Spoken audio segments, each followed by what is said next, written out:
you saying every time you say that you don't know me, it bothers me. When you say that I'm aggressive, it bothers me. And I was like, you're aggressive. How can I continue to tell you? I said, no, I don't want to do that. What made you feel like she was aggressive? It just feels like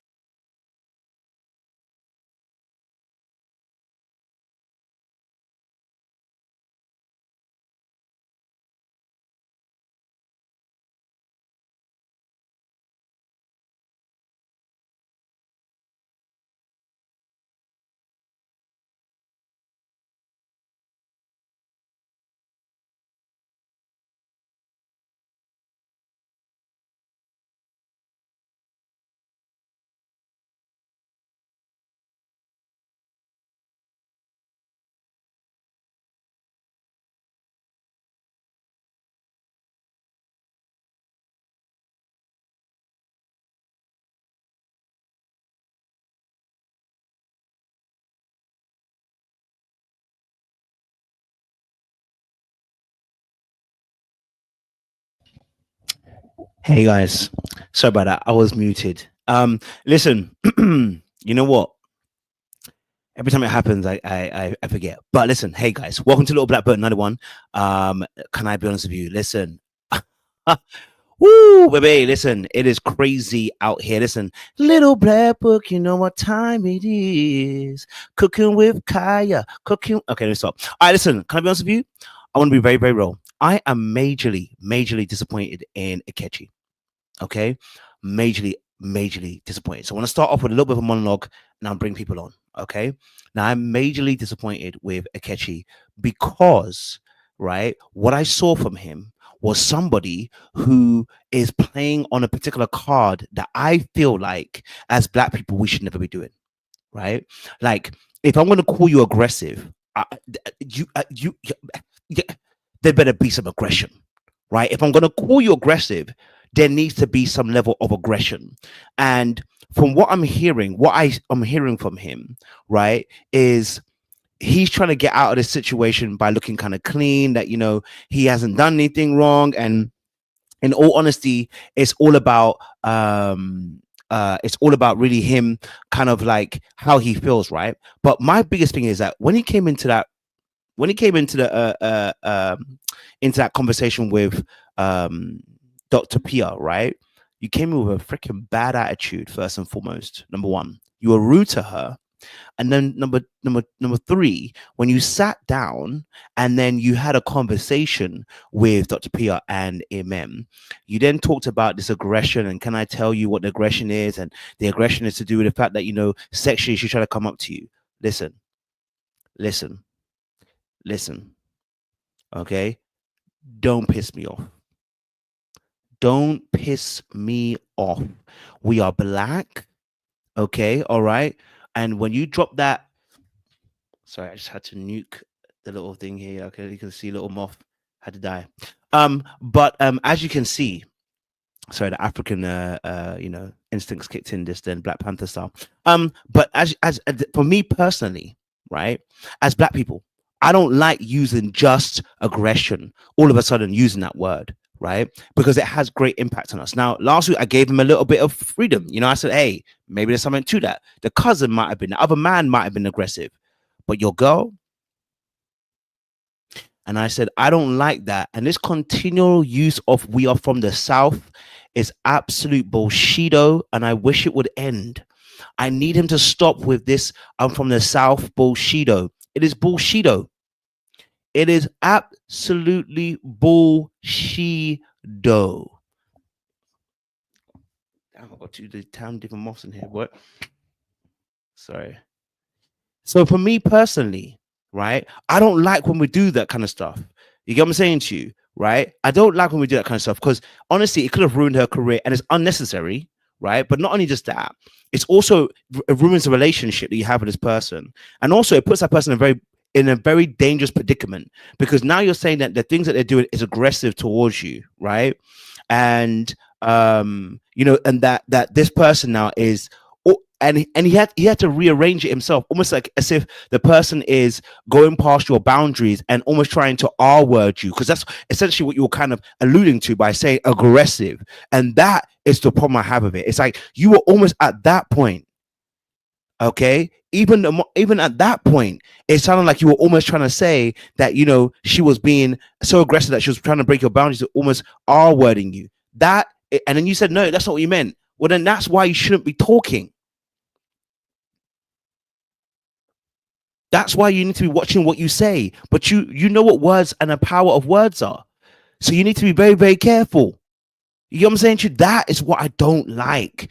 It is that ill consideration and that throwaway comment about the situation is what frustrates me the most. I don't like that kind of stuff. I don't like that. You know what I mean? I don't like that. And y'all know, listen, I look, in previous seasons, I've said some women are aggressive in previous seasons. So y'all know when it comes to that word aggressive, I've said there have been some ladies in the past on Married at First Sight, I've said aggressive, but this is outrageous. This is sickening.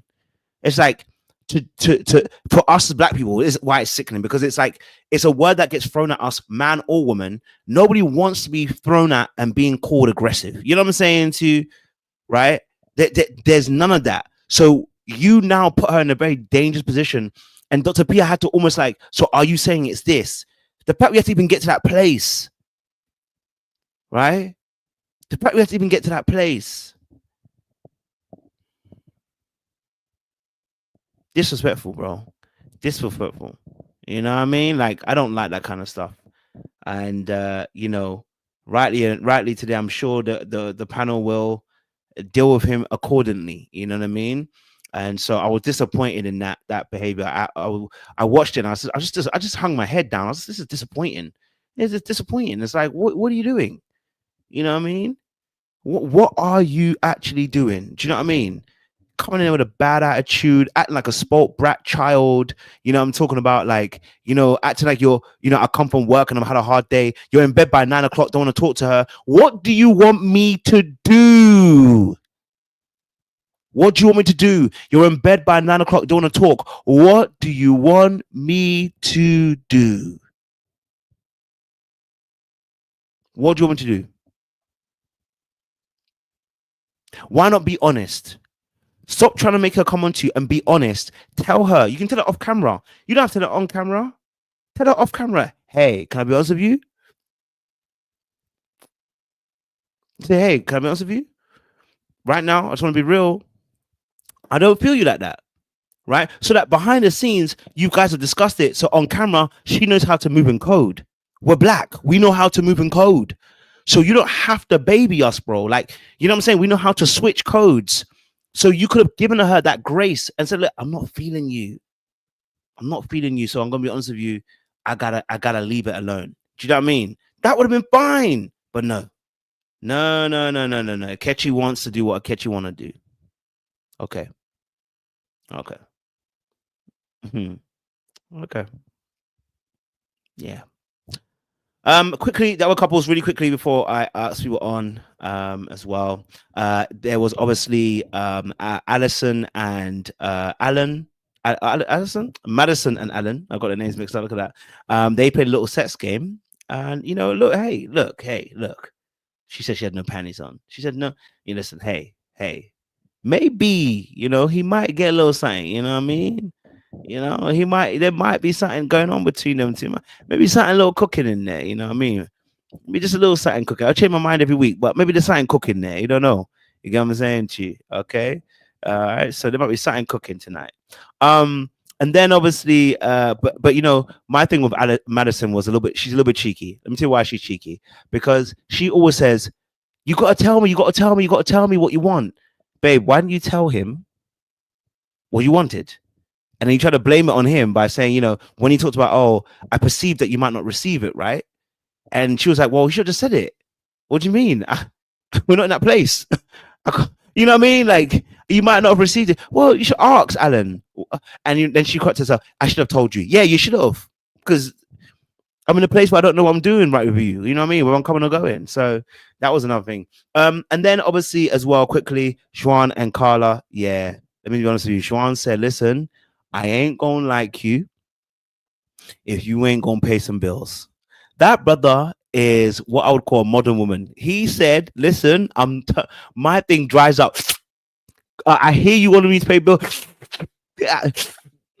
I'm here. Like, you saw how he softened when she said she's going to do a business. He suddenly softened. But before then, he said he ain't giving her a physical touch. He has to slow down. He's not there yet. He doesn't see her like that. She's a beautiful woman. But as soon as he hears that she wants him to pay, as soon as he hears bills, butt cheeks is tightened.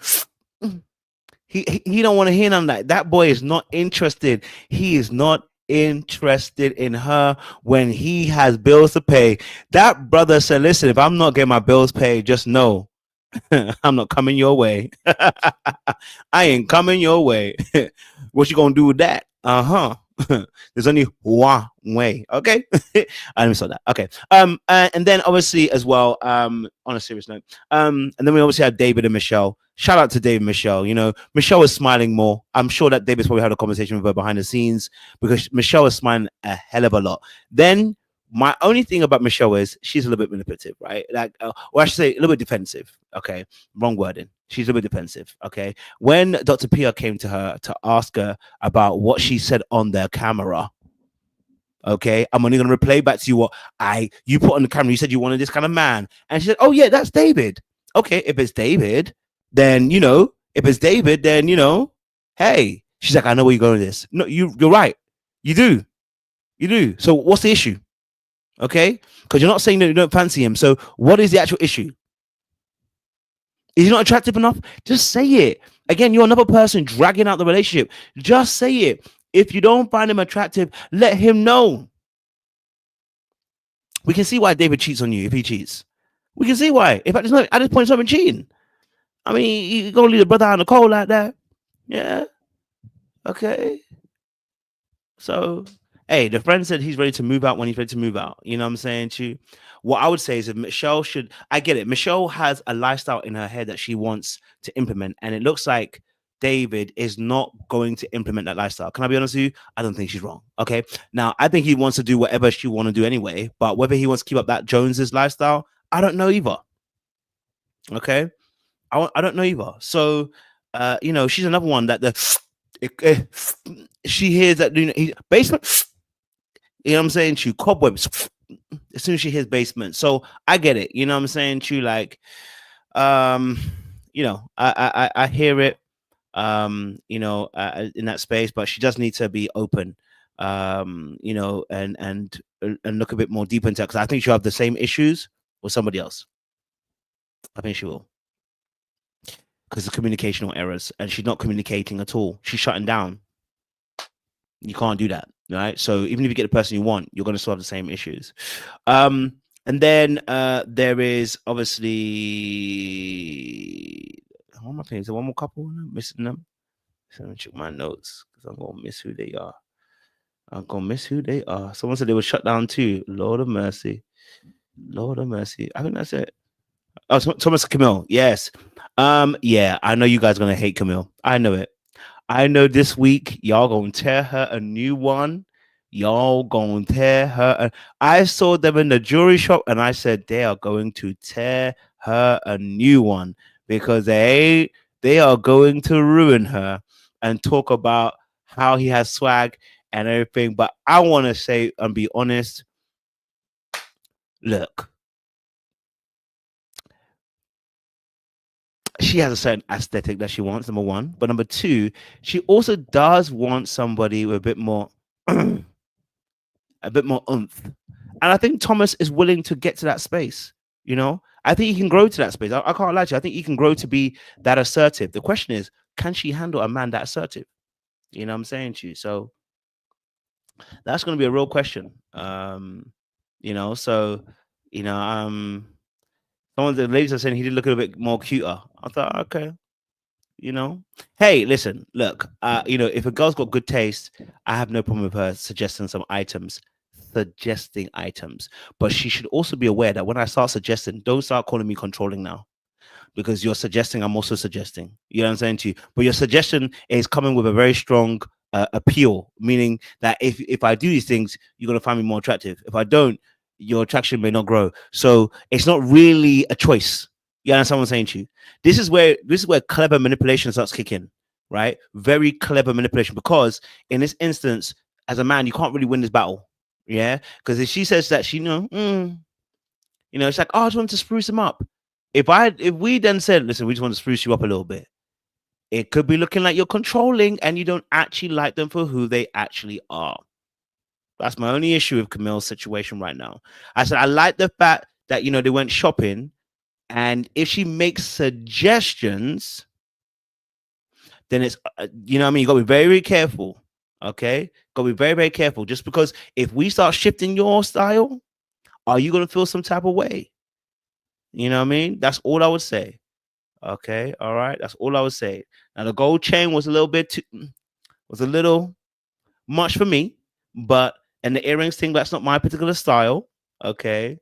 So, hey, look, I'm not mad at it. I remember one of my girlfriends told me, listen, she don't like the way I cut my hair. She said she likes it more shorter than the what do you call it? The high top that I used to have. You know what I'm saying to you? I took her advice and took it off one day. Went back to it next week. But anyway, listen, look, I got some people in the background. I'm joking, I actually followed her. I got some people in the background who want to discuss the show. Listen, we are going to be here for the next hour and a half or so or two, and we're discussing this fabulous, wonderful Married at First Sight. We've got 250 people in the room. Listen, do me a massive favor. Number one, if you are in the room, we've got 250 of you guys, like this live. Okay, first things first, like the live. Okay, like the live now, please. Whether you liked my high top or not, I don't know. I don't care. Like the live. That's what I need you. See that finger you got on there? I need to use it to click on that mouse or the screen and press the like button. Press it right now. Press it right now for me right now, Joe. Press it right now for me. You know why? Okay. Because we appreciate y'all and you appreciate me. Okay. We got a mutually exclusive relationship going on. I like to see reciprocity. Okay. All right. Like live now, please. Right now. Right now. Press it right now. That's it. Press it right now. That's it. We appreciate y'all. Okay. Appreciate you. All right. Cool. Oh, I see. He wants a link as well. Okay. Okay. So we're going to get the show underway because I know there's a lot to discuss. And I know a lot of people got some very strong opinions today, especially Thomas Camille and especially Emem and Ikechi, I'm sure as well. But shout out to those as well who saw the Ready to Love us back on February. We're going to enjoy ourselves back in February. We know Philly going to bring the heat. I can tell there's a 6-foot monster in there. Then I know the ladies going to love. Anyway, listen, let's get into the show. Let me get El Cid on. We got Unpopular Phil, Latoya, and I'm sure Sean and CEO will join us very, very soon as well. Listen, it was a crazy episode this time round. So we're going to talk about Emem and Ikechi first because I think they are the ones that people really want to discuss. So I would love to get people's opinions of what happened. Okay, cool. Why can I hear mics, but no one's mic is on? Everyone's mic is mic'd, which is interesting. Okay, cool. So Emem and Ikechi, who would like to go first and jump in for us to open up the floor in terms of what their sentiments and thoughts were around this particular couple? Off with his head.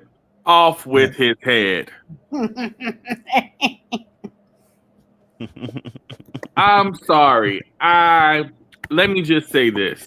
Okay, I'm going to try to not be in my patriarchy bag, and forgive me if I say something a little bit toxic.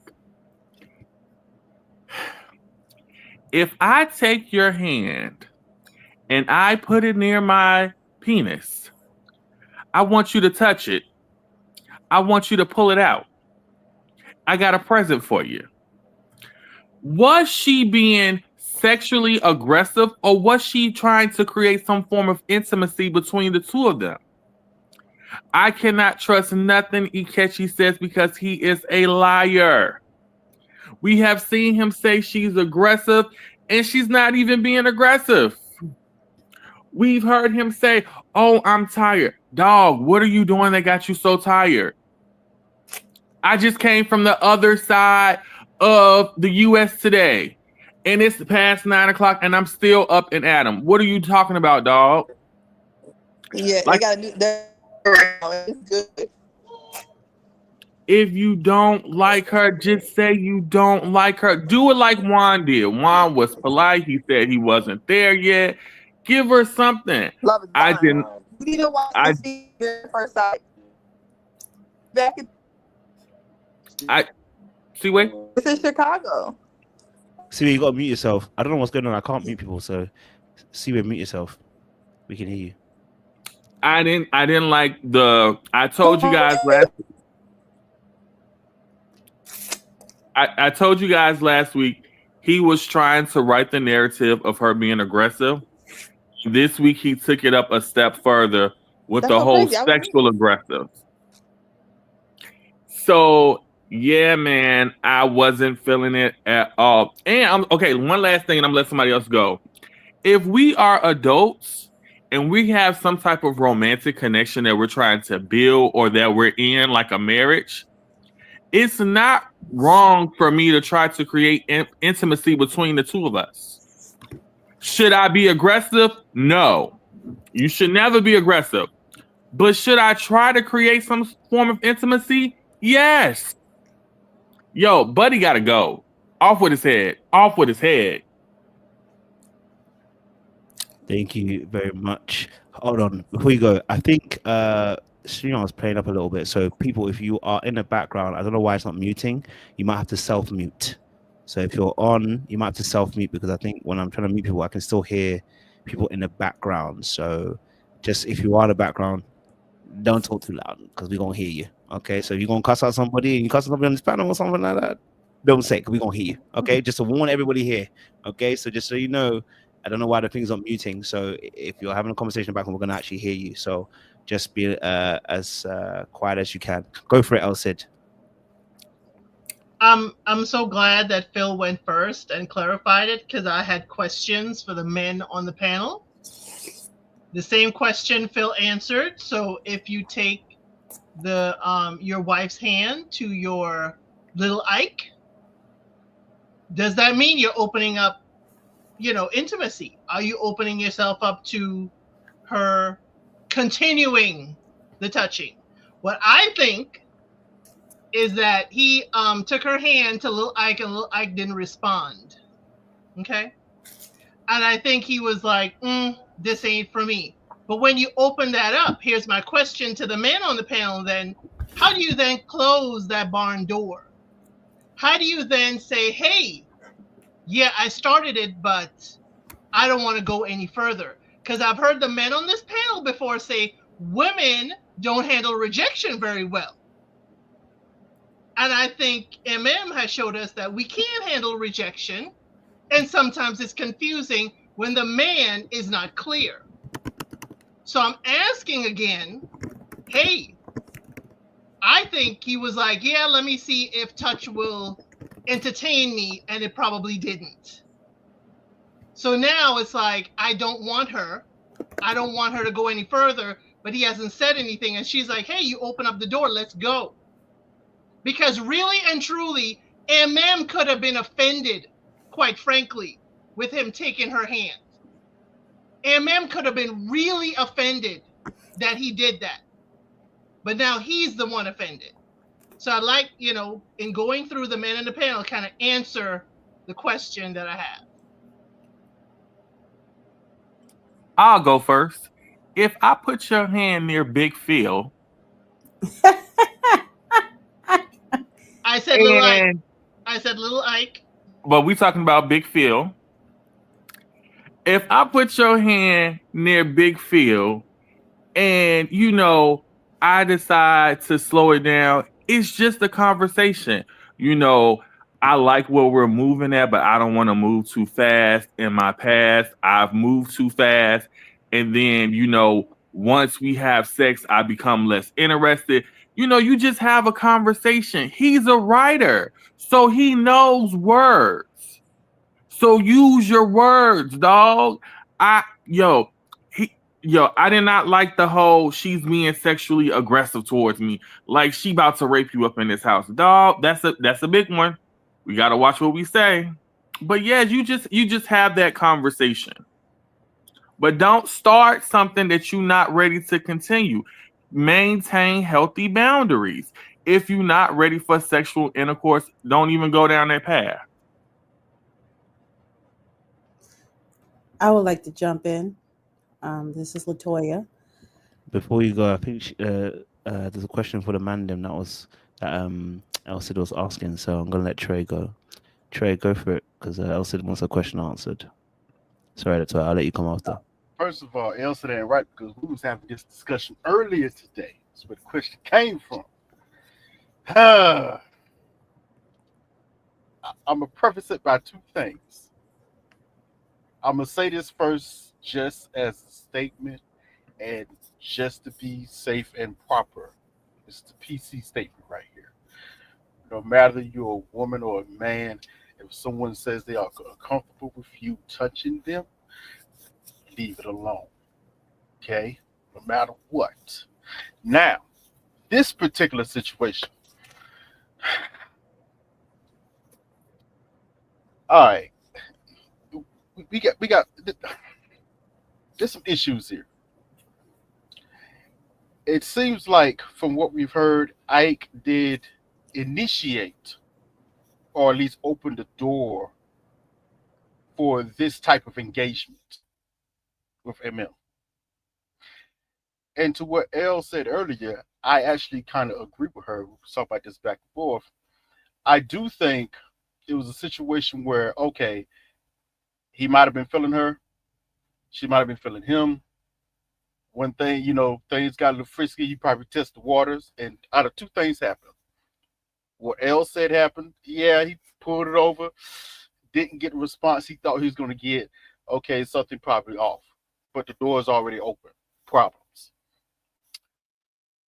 What I'm thinking is happening also is he probably took it to that level because he was feeling her, and then he stopped himself.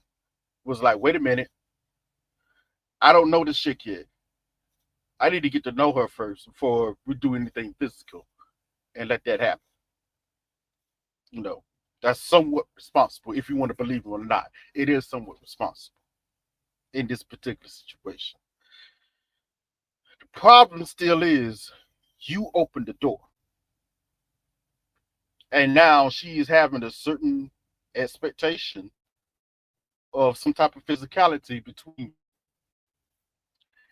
what Phil said also. That should have been a conversation, not what's happening now. A bunch of passive aggressiveness.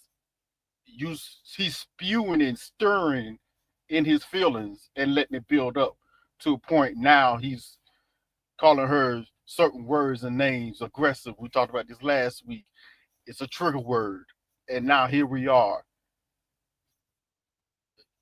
Problems on top of problems on top of problems when it could have been a simple conversation in the beginning. Even if you did start it and you'd be like, hold on, but hey, you know what? I think we need to pump the brakes a little bit because I actually want to get to know you first before we do anything physical. Which, if we listen to the context of their conversation, that did happen. She said that happened. She said, hey, pump the brakes. We don't want to do anything physical. But I think in her mind, she's like, okay, we don't have to have sex, but we can still, touch on each other, so affection to one another, this and that and third. I don't think she took it as cold turkey like he did. Again, improper communication with one another. So I hope that kind of answers your question, Elle. This is just Ike. Oh boy, he really showed his ass tonight, didn't he? He really did.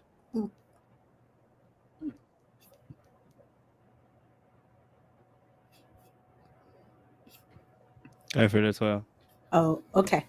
For me, when I was watching, I thought of a few things like maybe he has a fear of intimacy because every time she tries to get close to him to be intimate, he always says, I can't do that. My mom is watching. Like he's 15 years old in high school, like hiding from his mom when this man is like 40 plus years old.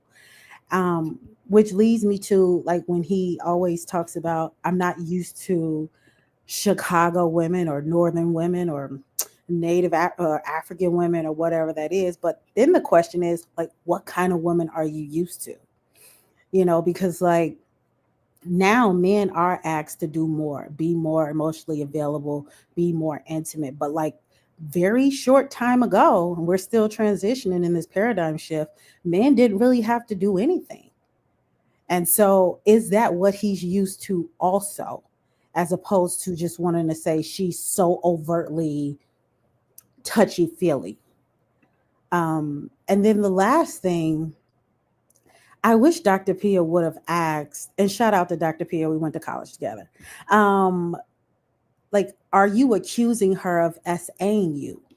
Because I feel like he wanted to do that to like really prompt her to stop whatever she had been doing in terms of getting close to him. But I would have came back with, so are you accusing her of SAing you? Because I need to get a yes or no.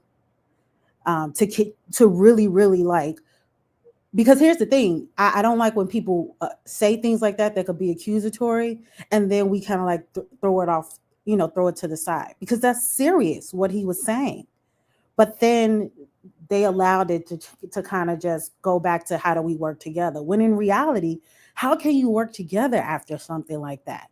So I wish that we would have had a little bit more clarity on, like, to what extent does he feel violated by her.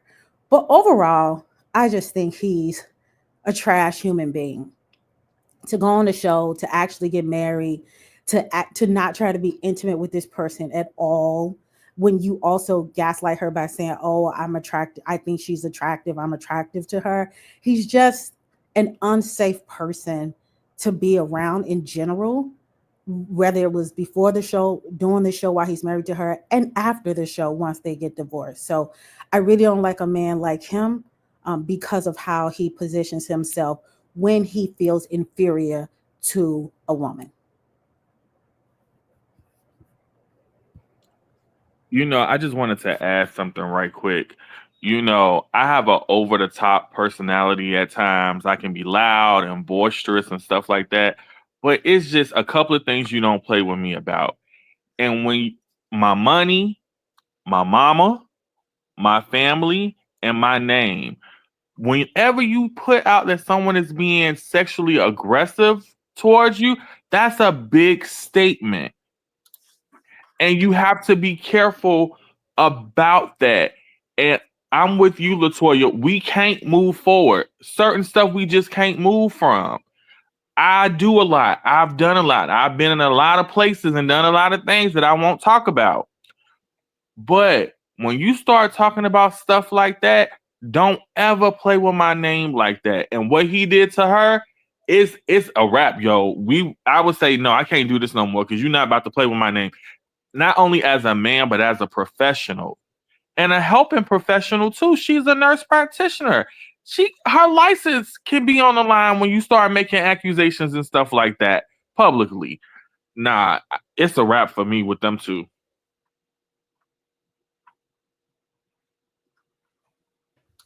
Yeah.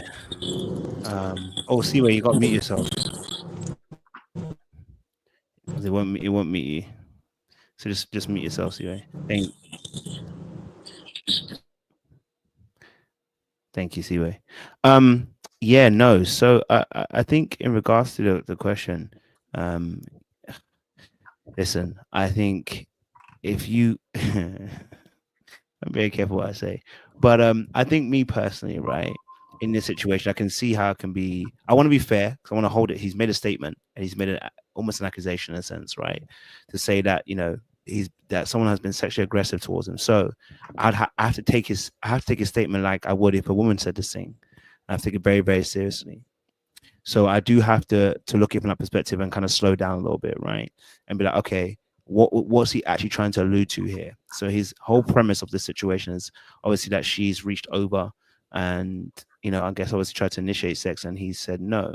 I don't know if it doesn't sound like it was more than once. It just sounds like it was a moment and he didn't like it, which is fair. If you're uncomfortable, you're uncomfortable. We can't do nothing else about that, and he has every right to say that he feels uncomfortable. And I have to back him on that.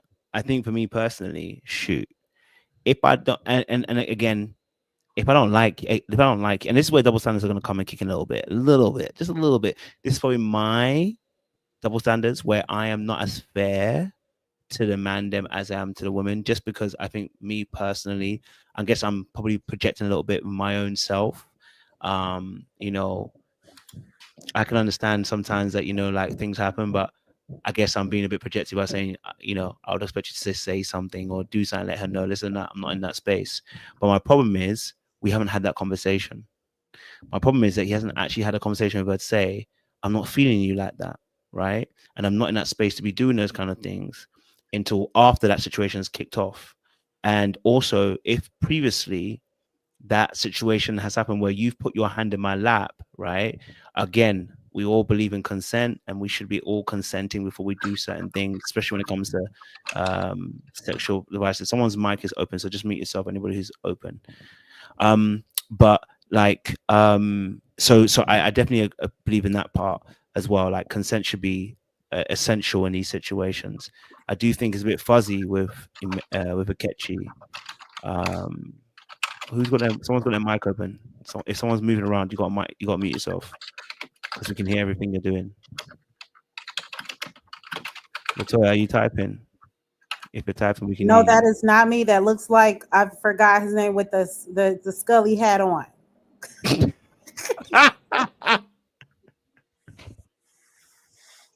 I think that's Sean doing that. I was muted. Sorry, I was muted. Yo, hey. No, I don't know what's going on with your setup, but we can hear you. You know, we're muted. I'm muted. I don't know, but we can hear you. I don't know if it's me. Am I the only one that can hear it? Maybe you're the only one that can hear it. But that's so. I hear it. No, I could hear that, but I didn't hear it, and I didn't hear it, which is wild. It's so weird. I don't know what's going on. I can just hear everybody. So it's just weird. My bad. Sorry. I just know my man was typing, and it looked like it was him. My man's was typing, and it looked like it was him. No, it was me. I was definitely typing in the chat. No, that was Sean typing away. You could hear the whole thing. Exactly.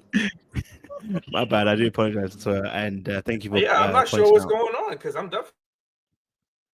Oh no. I think everyone has to mute themselves manually now because me, I think I can't mute you. Sorry. So anybody who's on, you have to mute yourself manually now. Sorry. Okay. So anyway, sorry. So someone, you're writing a thesis, Sean. Probably writing a recipe because you don't know about Sean's cooking styles. He's on point. But no. Yeah. So for me, I want to be fair to him, right, in that space. Obviously, it's a touchy subject, right? It's a touchy area as well. It's a great area because, again, there's a moment that happens, and then obviously after, what do we do from there? Now, my personal thing is, once you accuse me of being sexually aggressive, I don't know how I'm going to proceed from that place. You know what I mean? Of course, you know, conversation needs to happen, but I feel like once you, especially if it's like, if the person just came on to, like, I'm assuming that that's what he said, right? That particular part of me is now like, yo, you've pretty much accused me of the R word. So, or you'll accuse me of going into that space. That would make me very apprehensive about trying to go any further with you, any physicality ever again. I'm just gonna be honest with you, because I don't want a case, right? So for me now, I don't want a situation like that. So now that's why my biggest problem was with Ikechi, because what he alluded to, the doctor picked it up and said, well, then if that's the case, you're actually saying this. And you're not, rather than saying, listen, I wasn't ready for the initiation of the contact we're having. That's what we're having. But you keep using the words aggressive. So for me personally, I don't want to have a situation like that. So if you tell me that, it's over. Because I don't want a situation like that. Because you're not my girlfriend. You know what I'm saying to you? Like, it's not like I've known you forever. It's not like I've known you for years. Where it's like, okay, I made a mistake. I was too aggressive today. I was play fighting. I was a bit too aggressive, right? I don't know you. So at that point, you accuse me of that. Yeah, I gotta look it off. Because anything after that is gonna be scary. You know what I mean? Because you could accuse me of doing something later, and I don't think I'd want that. So I think it's a scary place to be for a man or a woman to hear that. Of course, men usually are the ones who are in that position, unfortunately. But like, I think it's scary for anybody in that position. So I personally, you know, personally would, I wouldn't be comfortable after that. I would be like, Phil, I think I would need to step out. But Sean, there's a question for you too, because it's for the men specifically. Elsa asked.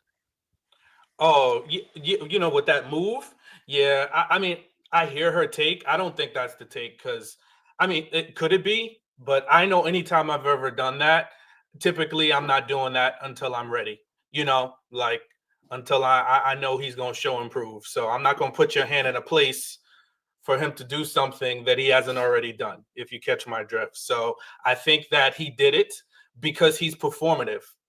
And he was in the midst of other people, which is where he was showing a lot of affection to her at the honeymoon. So he was just doing it in that moment in the presence of other people, not that they could see where his hand is, but in the presence of other people, knowing it's not going to go any further than that in that moment. And that's why I think, you know, he did it with no real intention of it going anything further than than just kind of being playful with her, you know, like, hey, see what I'm working with. But at the other token, never going to get it, never going to get it. I don't play those kind of games. I just don't think, like, you don't start something. And it doesn't mean that just because he did that means that they had to have sex. You know, that's not what that means. I think, like, it just meant, you know, let's get things started. But he wasn't willing to do anything more than just be playful with her in those moments. And, you know, I just have a problem with that. So I think, like, back to the whole Dr. Pia thing, I'm kind of holding her. Yeah, I'm gonna have a little commentary about her too, as the you know, as we go on in this here thing, you know, because I have an unpopular hot take. I think she introduced that language, that consent language, to play a little CYA and a little and to play the PC game in terms of what she was hearing. And I just wish she wouldn't have done that, because he wasn't even going down. I don't think his mind was necessarily in that place, because he was just playing games like Ike always does, and being passive aggressive and trying to make her look a particular way. And then once she put it out there, he just was like, all right, I'm going to take the bait and go. I just wish she wouldn't have introduced it.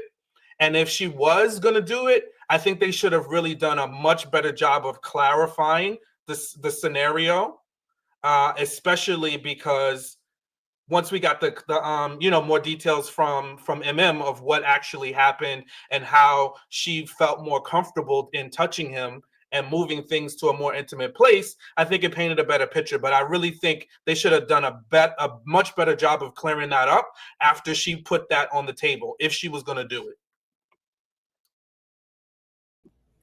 Can I respond? You can respond away. So Sean and I had this conversation offline, and I feel like she had to do it because of how Kojo be, not in this moment. Kojo was very fair in this moment, but how you guys did in 2022. The men deserve to be heard. We need to recognize.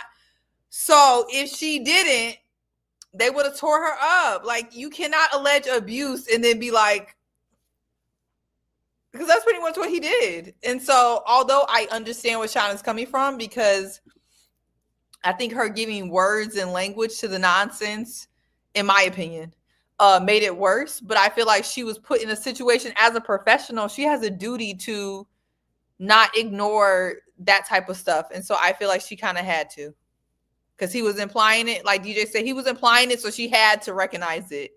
My bigger question is, though, as a person in the medical profession, if Dr. Pia put it out there, he agreed, pretty much was like, that part, yes.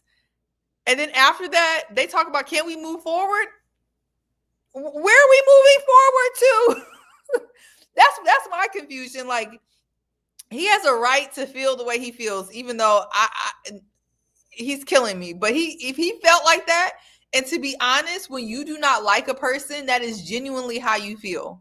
Like, when you got the ick by somebody, he might genuinely feel that way. That may be how he feels. But to me, as a woman, this man done told you he has the ick by you. And then by you pushing it, it feels like assault. There's no moving forward. And that's gender neutral. I don't think you shouldn't move forward either way. You know what I mean? Like, that's just kind of how I feel. Even his facial expressions were like a petulant child. I'm sorry. He was giving off. She checked him. Dr. Pia checked him. The passive aggressive look. And it's like, oh, I'm just taking a seat. He came in there ready. I mean, like one in the chamber. And I was like, why are you coming with this heat? And why is Dr. Pia receiving it? That's why I think Dr. Pia, this was the episode of kind of like receipts. The experts have been looking at these recaps, reviews, and panels and say, we are going to show in the moment why we put people together and that we are professionals. But yeah, I agree with what you said, Siwa. She had to give voice to it. She had to. I saw a comment a little earlier that said it could be possible that they had already had sex early on. Because remember, we thought like the first night they did, because it was very touchy-feely. And let's just be honest, MM was ready to get down before she ever met the man. Like first episode, you felt her energy. And so could it be, and because I know I used to tell my friends all the time, like, oh, now you don't like him. You had sex with him, huh? It's like you had sex with him before you knew him or anything about him, and now you're not interested. And so do we think, I'm posing it, like that maybe they did go far, like past third base, and it didn't go right that night, and he thought maybe it was going to be cool, but then realized, yeah, nah. And so this is the effects of showing that. And then I think what the person said, last name first, they said, did they have like some type of solidarity where they were like, we're not going to talk about this on camera? Because you know how these couples do as well. So I'm curious as to what you guys think.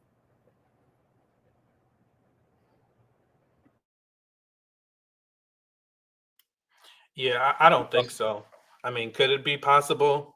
Sure, anything is possible, but I don't get that energy. And again, I feel like that he was doing all very playful and flirtatious things in front of everyone else, but behind closed doors, we saw his energy. So and that is pretty much coincided with everything that he said, and even just the way that they act. They don't even act like, there's any sort of chemistry. She seems like she would be interested, and she definitely wants to explore. So I do believe that part of his story where he's saying like she's like she wants to know why, and she seems like she is into him and attracted to him. But he, from pretty much every conversation that they've had, has said he's not been into her. Even on the honeymoon, she asked if he was attracted to her, and he's been consistent in either denying it or skirting around the question. Well, I'm gonna just say I think it is possible. The only thing that confuses me is, well, not confuses me. I knew there was something ever since the second night that was on the honeymoon. He's been acting different with her. Now, i.e., now we've been thinking he's been performative the whole time. I agree with that since before he even met her. See, performative, but something happened between that first and second night. Ever since that second night, he's been different with her ever since. So, don't know what it is. But something happened.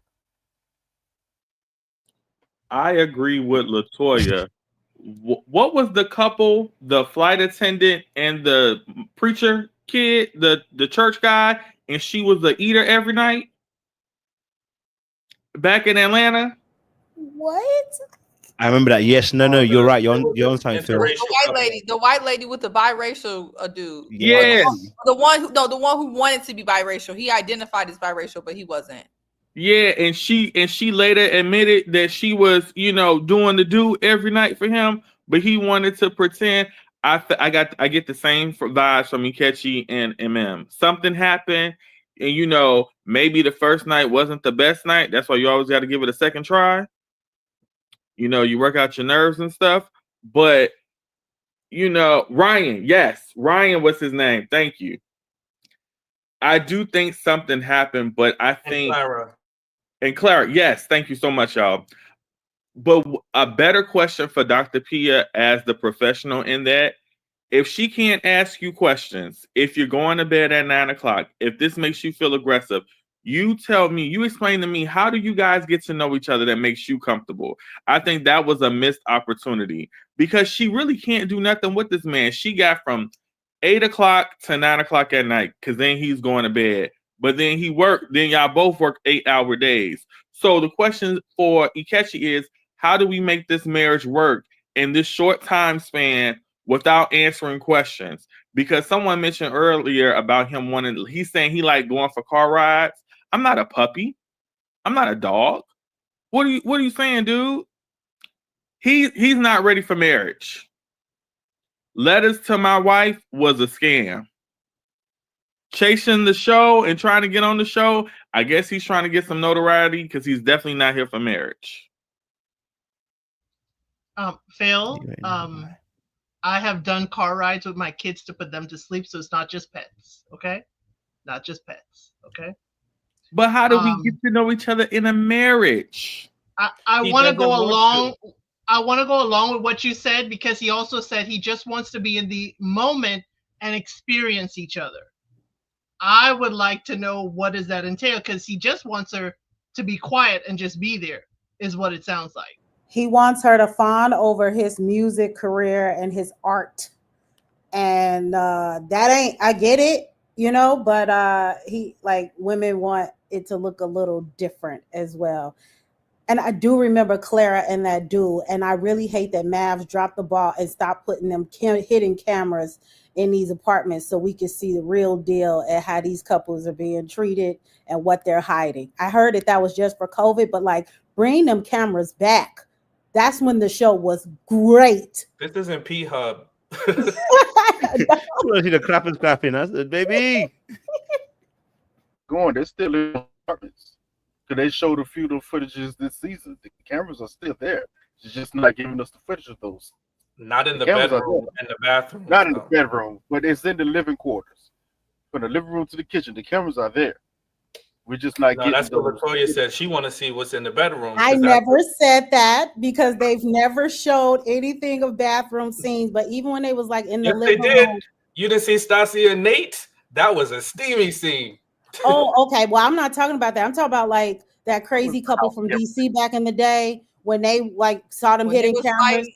Yes, them back like when they was just watching TV, chilling in the living room. Oh, you got a whole bunch from that. Well, this is what I'll say. I think Latoya is probably right, but if she's wrong, I think it's simpler than that. If that didn't happen, I just think a lot of men. Well, I think he's part of the community. Let's just say that. But if he's not a part of the community and he just has a personality disorder and a clout chaser, which could be a personality disorder, if he was to be interested in a woman, it would have to be a woman that gives him more chase, more interest, more of a fight. I think, unfortunately, Emem suffers from what a lot of women suffer with. She's just too boring. She's too accommodating. She's too I don't know, agreeable. I mean, where is the fight? I mean, I know I say this on this channel all the time, and then, you know, the men give me pushback, but this type of behavior, I don't experience. I've never experienced, and I think it's because, unfortunately, I have given dudes somewhat of hell, not in the traditional sense, not in every sense, but nothing about their existence just gives walk in the park when they've dealt with me. And I feel like that keeps some of this Ikechi, whatever his name is, stuff just away. And I think, unfortunately, when you come off desperate, when you come off too agreeable, if you come off like whatever you say, if you're grabbing his crotch, I don't care if he asks you to grab it. It's like, no. Make him fight a little bit. She's just too agreeable. And I think that's what's gonna You better grab my crotch. If I ask you, you better grab it. I was gonna ask you, Seaway, if that is the case, because I could see your argument she's being a little bit too agreeable. Is that being performative on her end?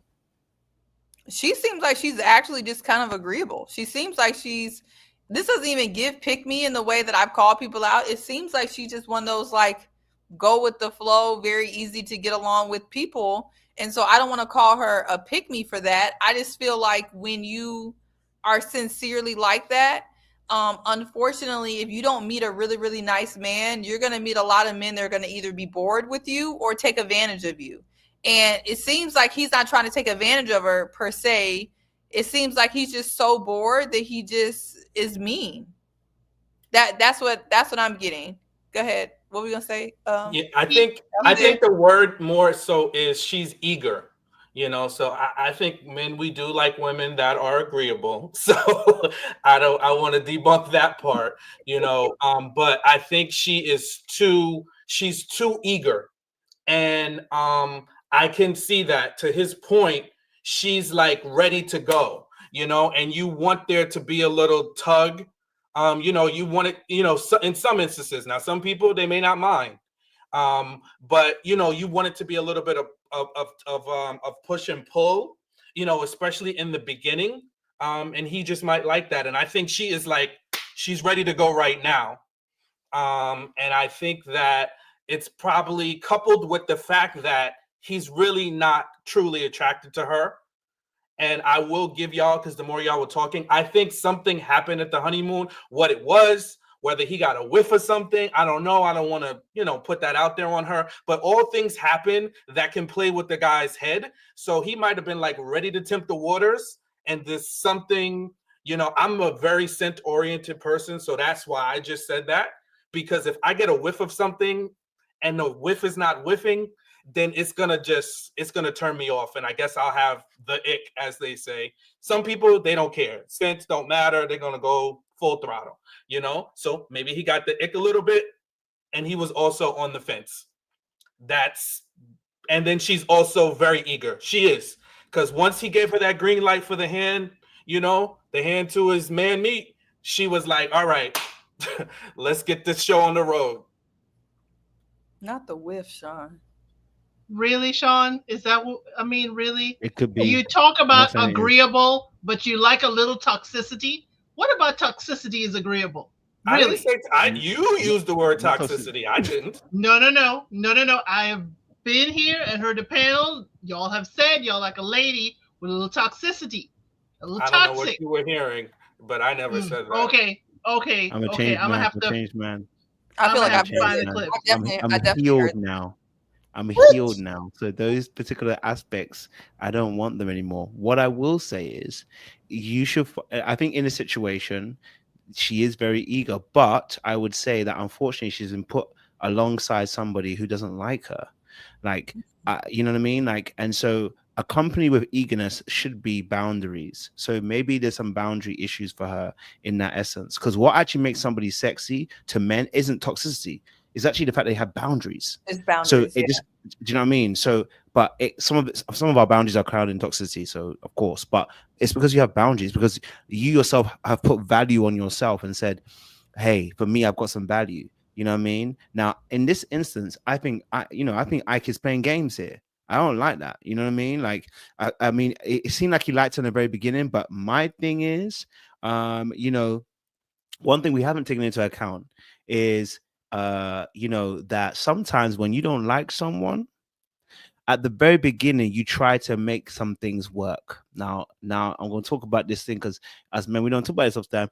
It's the post-nut clarity that will make you hate that chick. Yeah. When you do something that you yourself did not actually want to do, you betray yourself, and now you can't look at her, you can't stand her. Right? So he might have given in for a moment. Maybe they had sex. Maybe they had a little moment. Who knows what happened? Right?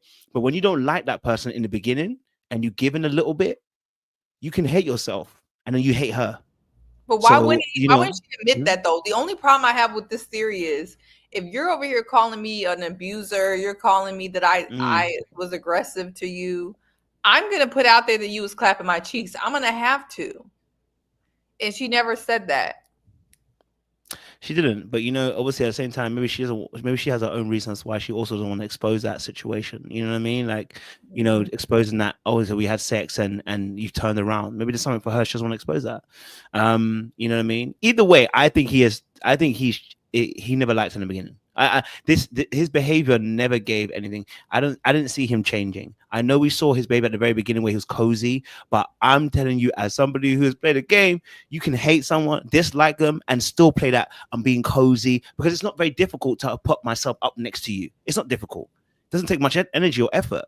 to play that particular kind of game, especially if your mind is thinking, I've got an image I have to think about, right? Because the whole thing for him is he's got an image. He's thinking about later on as well, right? He's got some books to sell. Can't be a complete dick, you know what I mean? So I feel like, you know, he was never really attracted to her in the beginning, because as Sean has pointed out from the very beginning, he's never answered that question.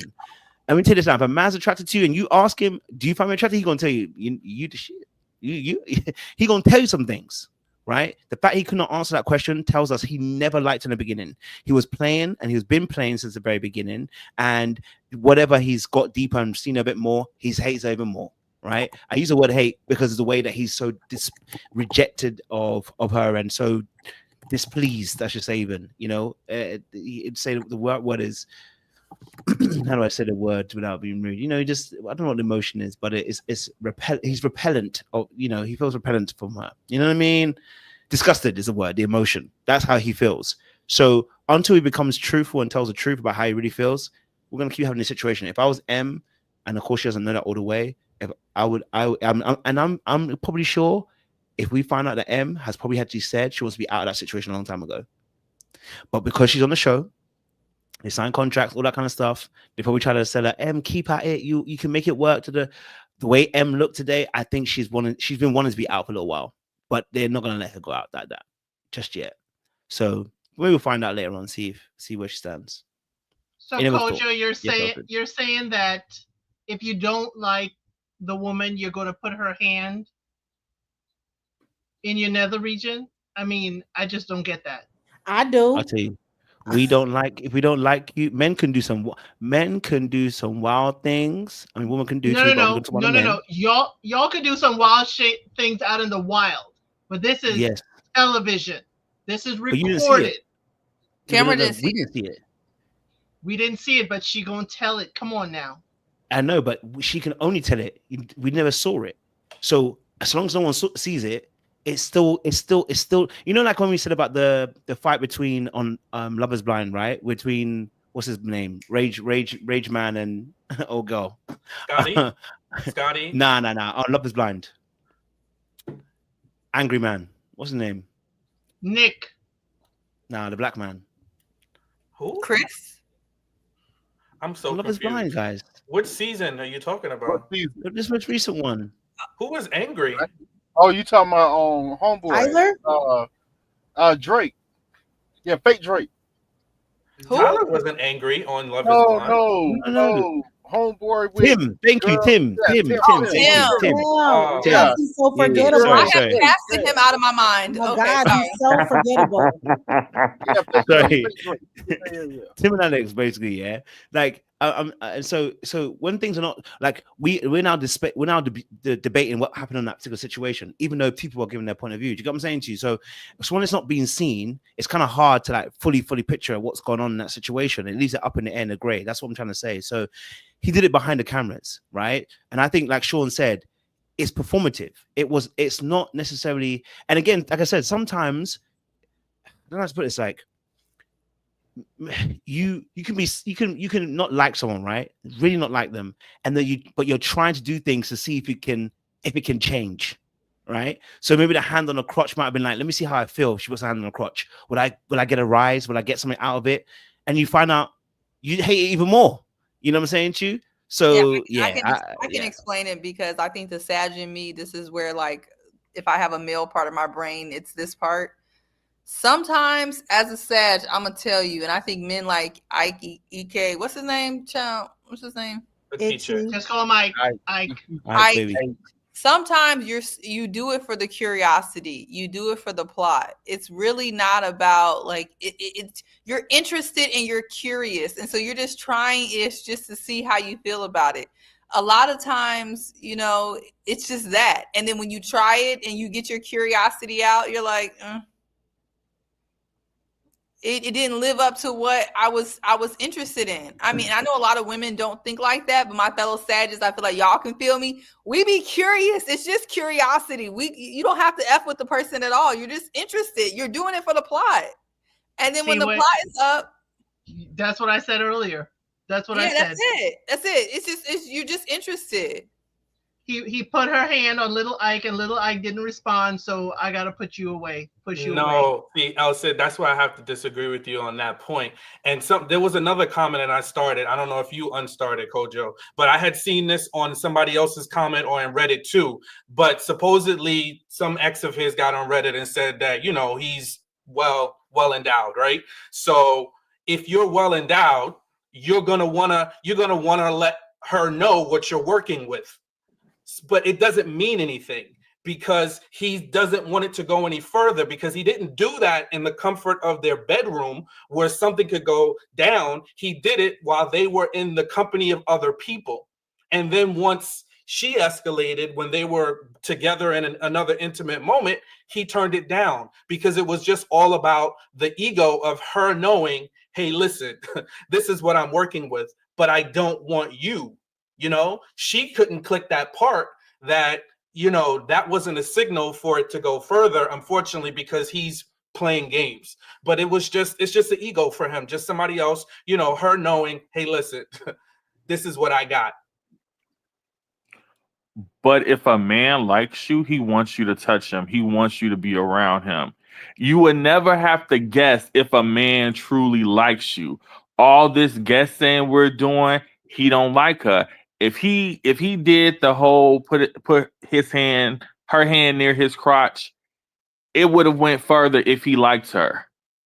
And yes, C-Way, I loved your example. Curious, you want to see how far can I go with this girl? How far can I take it?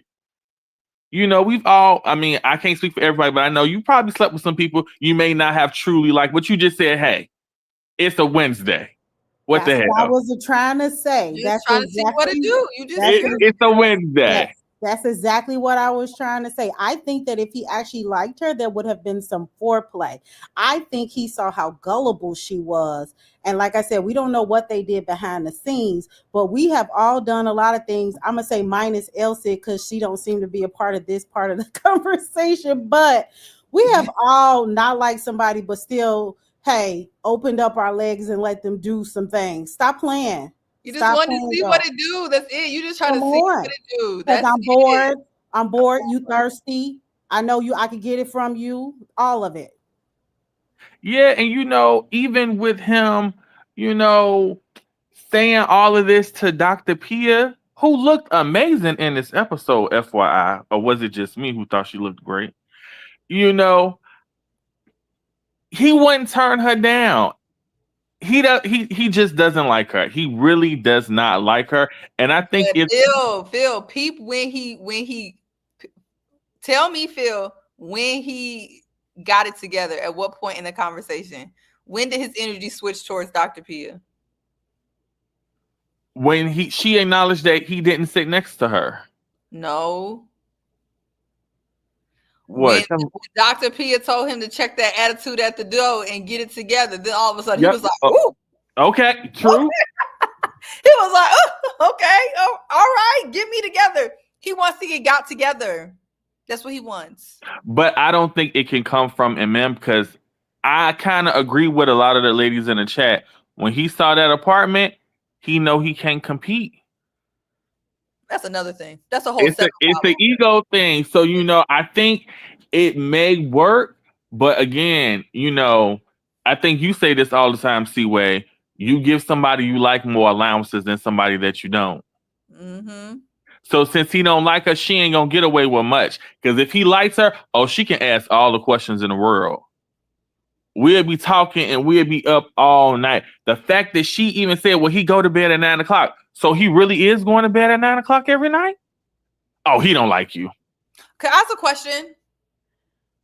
Without tearing her down, if you guys can, why do you feel like he is not attracted to her? What is it? Because I know the female gaze is different. I know what I see, but why is he not attracted? Is it because she's her personality, or you think it was out the gate? I would say out the gate. I think even when I looked at her, we look at everybody, beauty is in the eye of the beholder, but societally, we just have certain people that when you look at them, it oozes pretty beautiful, sexy. And in my opinion, MM just had like more of a, I hesitate to use this word, but like a harsher look. Yeah. She doesn't come off as soft. And then like all the gullibleness and stuff like that doesn't add to it. Like, and so I just think like the overall look of probably what he would like, and it's more meant for someone who's more meek and more softer in their approach. MM needs a real man, not this man. I can see that. It started at the wedding. That's exactly where it started, when she was very forward with him at the wedding, when she grabbed his face, pulled him in for that kiss. He was surprised. Like, oh, it started right there. You said the same time. Yeah. It started right there. After that, it was going downhill. Can we highlight this from Tiffany N? I need us to stop this right here.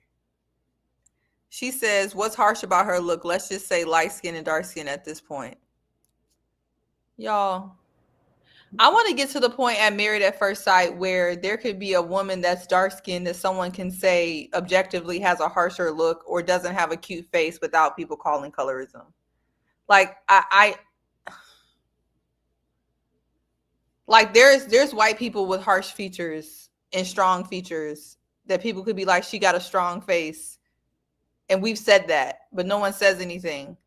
But if someone says that MM has a stronger, I actually think she does have some stronger features. And maybe for some people, they're attracted to that.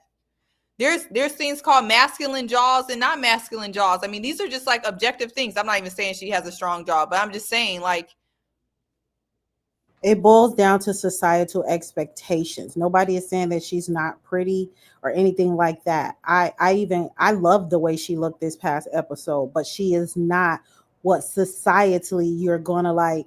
You remember back in the day, I'm aging myself, but like, was it Bugs Bunny or whatever, when his like eyes went out when he saw somebody pretty, you know? So not automatically, but that doesn't mean she's absent of being beautiful. right. And yeah, I know y'all gonna say y'all said what y'all said. Yeah, like Madison has a strong face, but we can say that because she's white. But and it's a strong life. And she has a strong shoulder and a strong, but we can say that because she's white. But if someone says MM has a strong face, which again, I didn't even say, then all of a sudden it's colorism. Okay. We gonna do this every time. The men ain't gonna say nothing because they don't want to get wrapped up in it. I don't care. Already. Yeah, listen, I think we see it play out because the same sentiment goes with Juan and Carla. And I think a woman can be attractive, but you don't necessarily have to be attracted to her. And that's what I think with Ike. You know, I don't want to necessarily get into the nitty gritty of her looks. I'm not going to do it. But I can agree that he's not attracted to her. And he has every right to feel that way and not have the instant chemistry or not physically be attracted to her. You know, my pushback is on the way he treats her. You know, but there is a man, and I'm sure there are many men that find her attractive and that would be willing to marry her, settle down with her, be in relationships with her as she's had in the past. I don't doubt that. I don't think she'll be single forever, you know, but you know. Well, that's why I asked y'all, because the way she acts makes her so unattractive to me that now I just don't know what it is. Like her demeanor to me with taking all of Ike's bull crap to me makes her unattractive. Like people's behavior makes them unattractive to me instantly. So at that point, I can't tell what they look like anymore because I'm a personality person. So that's why I asked. Like even the way Camille acts, like I can't look at her now because she just is getting on my nerves. Every episode she's getting on my nerves. So yeah, I think, you know, combined with him not having an instant attraction to her, I think it just kind of sets the stage. So it's just like if a woman gets an ick from a guy, it's kind of like it's all downhill from there. So everything that you do just is going to get exacerbated. It's the same thing with Michelle and David. There's nothing that he can do that's going to change her mind. There's nothing Like, so I personally wouldn't want the message to be MM needs to do something different. Maybe if she showed up softer, maybe if she showed up less eager. I don't think so, because he just isn't attracted to her. So you kind of, you reverse engineer your story based on how your attraction is, right? Because if I like somebody, I'm going to continue to dodge the red flags and bob and weave them because I like them and I'm attracted. So I'm just going to ignore some of those things initially and I'm going to brush that off. But if I don't, everything is going to be a glaring red signal for me to stop. And I think that's what we're seeing with Ike. So yes, could she be, a little bit more sexy, but for the right guy and not for Ike? Well, he keeps saying he from the South. Maybe he like a thicker chick. Maybe he like a little bit more body. But I think initially when I saw Emem, she was beautiful, but she had masculine energy. And maybe that's what's giving masculine. Maybe it's not her face. Maybe it's her demeanor. But she admitted she was a tomboy. Yeah. She grew up as a tomboy playing sports and stuff like that. So, She's the homie. He said it. She's the homie. I think people don't realize how much personality affects how you look. And to a lot of people who are not very surface level, you won't be able to tell the difference after a while. Like, we don't know if you're cute or not cute because your personality makes a big difference. So I think in this situation, like, I think with Emem, first and foremost, I think he wouldn't, even if she was more feminine, I think Ike is just a douche.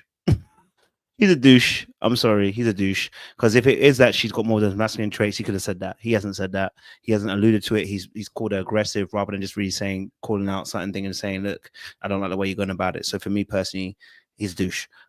What I will say is, I think, and I said this in my very first review of this with Emem, because of what she's been through and what she's gone through, yes, there are going to be more masculine traits, and that does affect the way.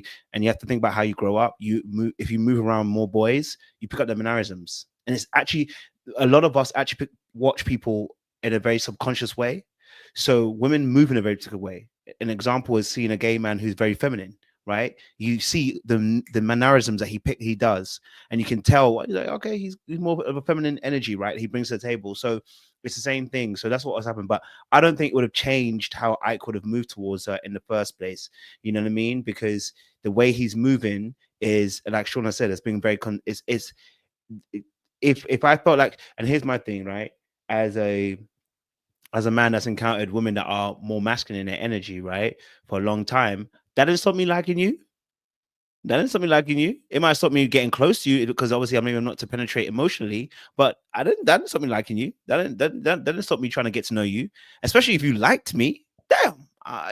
And I thought you were attractive. So the issue is he doesn't find her attractive, right? So even if she was less masculine, he's still be doing the exact same thing. When someone finds someone attractive, it don't matter if they got the masculine energy, they're gonna try at least see how it go. You know what I'm saying? You see how Madison is with Allen? Allen thinks she is top bred, right? He thinks she's top bred, and that's why he's acting the way he's acting. If he didn't think she was top bred, he won't be acting the way he does. You know what I mean? So last thoughts on Emem and Ikechi before we move on. I do want to clarify that Ike is a lost cause, right? Ike, to me, came on this show for the wrong reasons. He clearly either wants attention, wants to sell his book, is of the community. We don't know what's wrong with him, but I don't think there's probably anybody that he could have been matched with that it was going to work out, or at least work out long term, because it seems like he has some serious issues. But I do think, sometimes when we focus only on Ike, you miss things that can be discussed about Emem, because she definitely is a catch that can find somebody. And I'm sure there's things that could be discussed that if she looked into further will open her options to more men. That's all I'm saying. Not Ike though. Not Ike. Ike is done. He can't be helped. But there's definitely things I'm sure she can look back at this show and be like, oh, I can adjust those things. And that will open me up to more quality dudes. That's all. If Ike was like this when he was a teenager, understand why his dad kind of like, you gotta go, because this passive aggressive behavior, sorry. Emem, yes, I can see the overeager. He said she's always running up to him, hugging him, so forth. If you're not receptive to that the person can be too much. So it is a balance, but yeah, I need to go back to Houston and don't apply for another show and don't even put out that book. I'm sorry.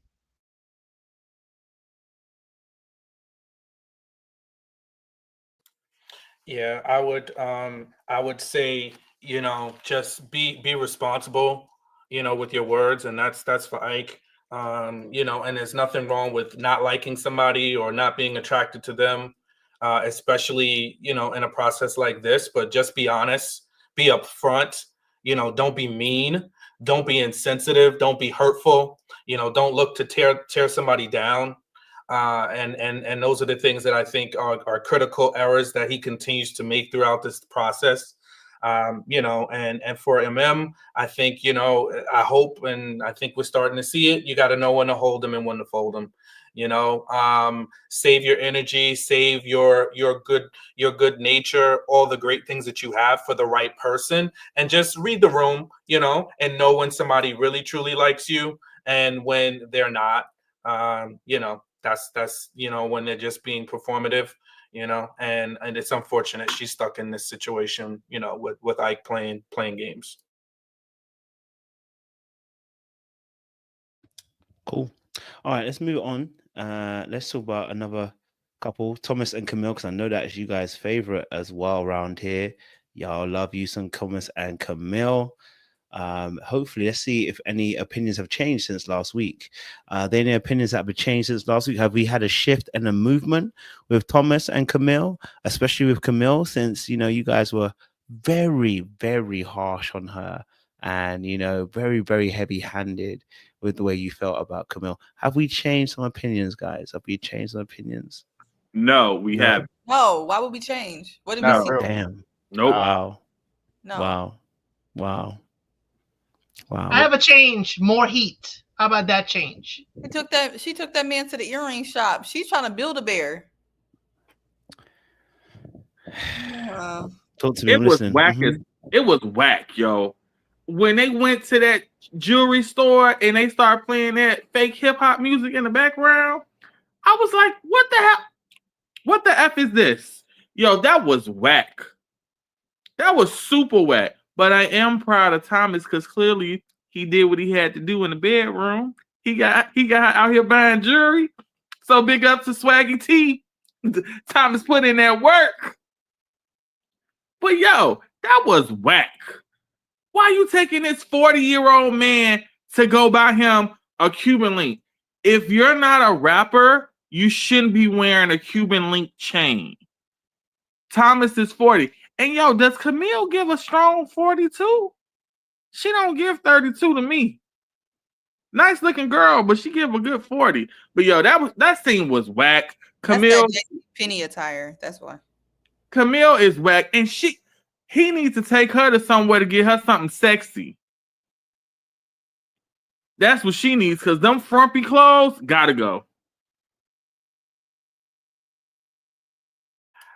Well, I guess I will give her some grace because at least she didn't continue to harp on it, and she finally decided to, just test it out. And look, she was like, let me make you shine bright like a diamond, Thomas. So something must have went down pretty fun in that bedroom. He laid the massage on her.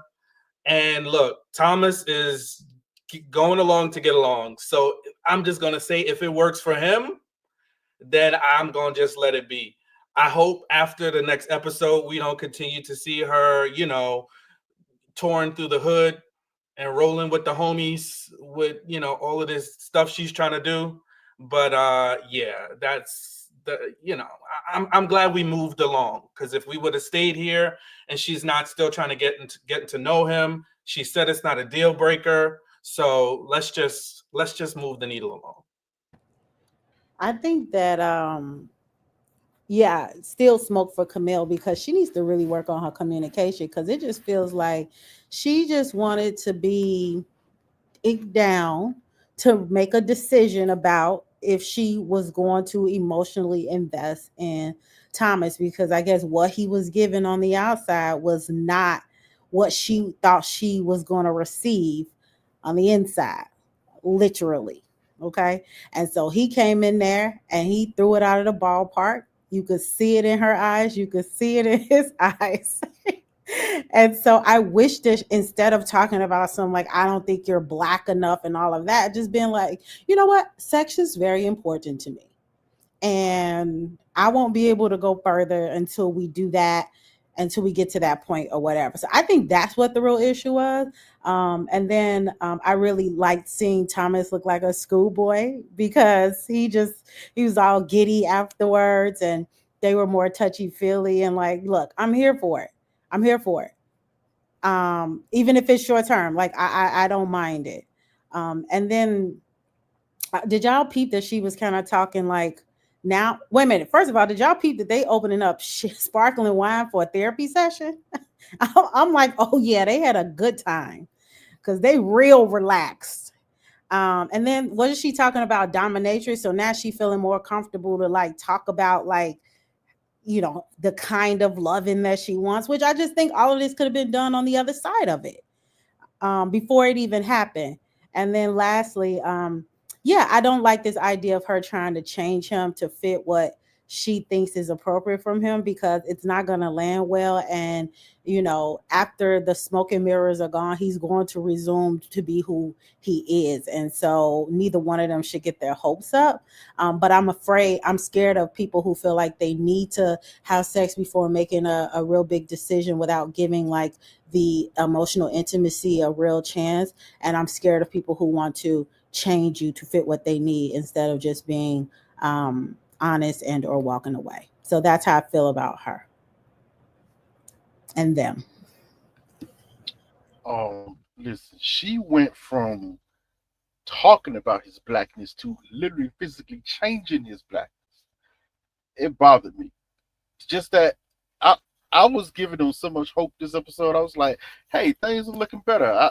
Okay. All right. I was like, you know what, Coach, he might have something to talk about this week. You know, she's looking good. And then that happened. And I went, oh no, don't do this.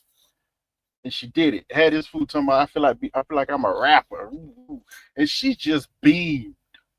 She beamed so hard. I was like, wow. Okay. Yeah, that part just bothered me. It just something about that bothered me because that is not him. It's literally not him. And Latoya just said something towards the end there. He is going to go back to being him. Is that going to be a problem for her now? He's going to be him. It was bad. Yeah, it was bad. But remember, he had earrings before. She just replaced them. So it wasn't like he got his ears pierced. They were already pierced. She just upgraded them, She just gave him some studs. Sean, I get that. Earrings is one thing. And I can see that for him. Like I can see it for him. But it went overboard, which is like, hey, try on the Cupid. She's like, oh yeah, try it on. It's like, oh, okay, yeah. Ooh, let me put on this bracelet. Oh, yeah. But like a rapper, she just went, oh my God, yeah. I was like, oh, don't do this. Don't do this. Because you literally trying to morph this man into the image that you've been talking about for episodes. This is exactly what we've been talking about. She has a certain image of a man that's attached to blackness in her mind. And she tried to change him into that this episode. Well, let me not be so rough. She tried to encourage him into that this episode. It was just bad. No. One woman wants more corporate and Camille wants more rapper. I mean, the women here are trying to change the men aesthetically, and I just don't get it. Thomas is just going to be Thomas with earrings and a chain. But again, y'all know where I always go with Thomas. We still don't know why he cheated in his 9-year relationship. Again, you're in this with him, and you still don't know what happened there. Okay, go ahead. He is still has not answered that question. Wait, what are you getting at, And y'all- Sid? What do you y'all think he acting can tell like- us? Y'all acting like this is irrelevant.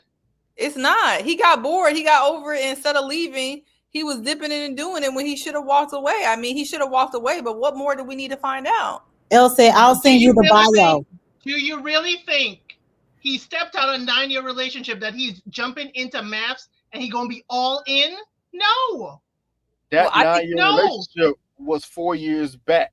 It was years has passed since that. And I also think he Yes. probably should have Oh, left. okay. So we're gonna play it like the past is the past. Don't relate to the present. Okay. Well, Hell, he's Um, past you know matters. what? Don't You get know me what? wrong. I'm a mute myself. I'm a mute myself. Nah, No, don't don't mute mute yourself. yourself. No, we Don't gonna Not talk asking this about now. you. That's Don't right. play Michelle. Let's Don't keep that try to to put Michelle else in now. Nah, Bring her don't back walk out on in, the guys. mission. Bring her not back you. in. No, This no, is not no. you. She faded to black. Sid, don't do that. Come back. No, guys, Come guys, back. guys, listen. I will Oh, send Gaslit Elle us said, and ran away. Don't do that. guys, do on that.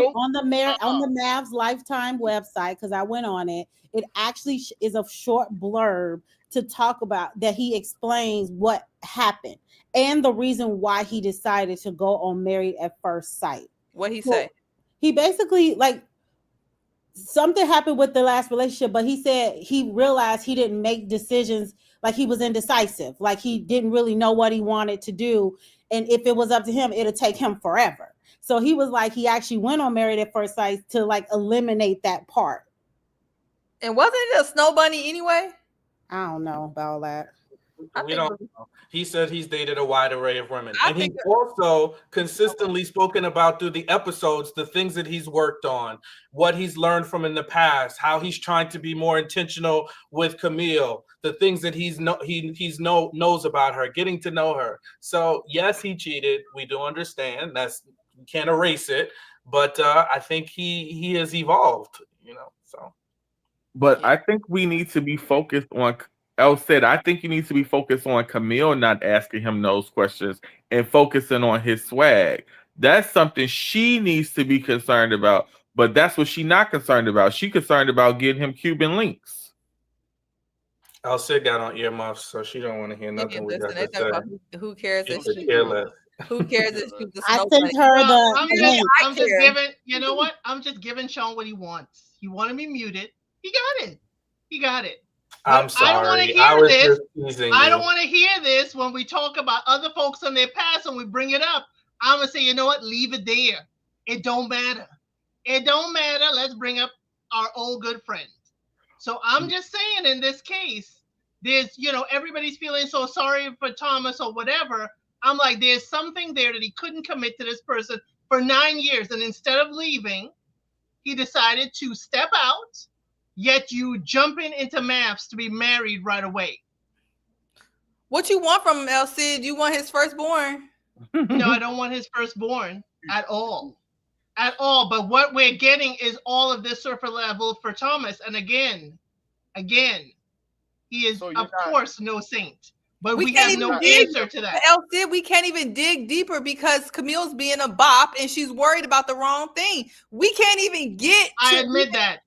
Like I I admit get what that. you're saying. We can't even understand Thomas as a whole person because Camille's acting like these bops on Balloon Pop, worried about his outfit, his earrings, and his Jordan. So how can we even evaluate him? I can't. All I know is the man sounds more stable than her because she's at her big age is worried about who got Jordans in their closet. So I can't even get to him and his cheating or whatever. And that's why he does not sound more stable to me.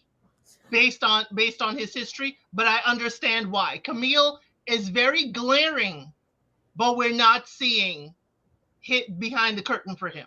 That's Okay, all. so he said it's his reluctance to commit, and he said he was inspired by seeing his brother being married. But also, I feel like, and I'm not trying to like do an age thing here because I'm older than Camille, but like at 32, that was not on my mind to call words out like emotional, immature, and all that stuff. At my age now, like I get it. I get that that's important. So I can see why she's not really probably focused on it, which is why I said last week, these people need to have their own therapists on speed dial so that they can learn how to tap into those questions. But I do also feel like if that was even 4 years ago when he broke up with her, like we could chop it up to like a general like immaturity or something like that. I know when people like if a guy asks me, so why'd your last relationship? I'm like, dude, I'm a whole different person now. Like that's like null and void. So it's not even worth talking about. I'm gonna just tell you what I've learned, but I'm not gonna go back there because that doesn't even exist. And so I feel like all of that is the reason why like I'm okay with it, because he looks like he's showing up today, and that's what matters. Well, I'm not convinced Thomas is perfect. I mean, he could have a lot of stuff wrong with him. He could have a lot of stuff to him. I'm not ruling it out. All I know is that we can't even get to that because Camille is extremely agitating every episode. This is probably the least agitating she's been since it started. That's about it. I mean,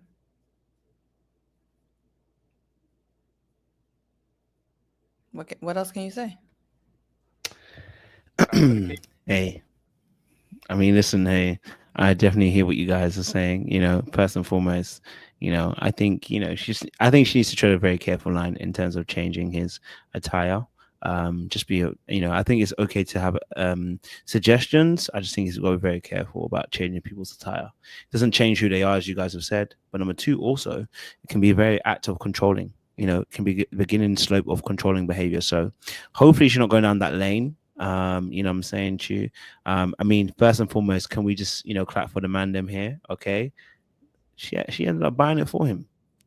You know, I just want to say the man them are up. The man them are up. That was performance driven. That was performance driven. She got that thing put on her, and now she's back to her peak bot behavior. She just wanted that thing put on her. Now she's a dominatrix. So hey, if you want it, you gotta pay for it. You gotta pay for it. She doesn't know if she wants to be a JCPenney model, a dominatrix, a OnlyFans, biracial, a super soldier. Like, and that's what we're gonna get. Angela Davis. She don't know a woman that wants fight for you. people right. Exactly. So quiet as get your woman that wants you. Quiet as a kept. That's what Thomas needs to be checking for as well too. Oh, now today she gonna be this, and tomorrow she wants you to be a dominatrix. Now you put these earrings on. I want to. This is, you know, like I just feel like her identity is not really clarified as well, and that's something that if we talking about what we need to be concerned about, we need to be concerned about that with Camille. So if she buying you them earrings, you ain't put it on right. I think Thomas, now he got the courage, you know. He knows, you know, they done crossed the, you know, a nice little boundary and a finish line. He gonna look at her, you know, he gonna be like, listen, I need you to sit down. And she gonna be like, okay. Like, all right. That's what I wanted the whole entire time. Yep. She gonna be like, all right. She gonna hit him with a daddy. You watch. She wants somebody tell her to shut the hell up. That's what she wants. You know, maybe not shut the hell up, but you know, Thomas, I don't know if he got all that in him, but he'd be like, you know, just sit down a little bit, relax. You know, I know y'all get a little triggered sometimes when we tell y'all to relax, but I think she likes it. She likes them whips and chains, so she might like a little relaxed and a little restraint, you know? Thomas is the best thing that happened to her because Camille looked like she'll waste another 10 years on a man type of wish list that she got. Yep. So she lucky she met Thomas. If he step out on her, that's probably less time than she's been cheating on in his last relationship. So let him. We don't want that for her. We want the best for Camille. Okay, Camille. All right. You wanna it pays to be the boss, as they say. So Camille, start getting ready to pay some of that bills. Okay. All right. 50-50 can work around here. If you want to change everything about him.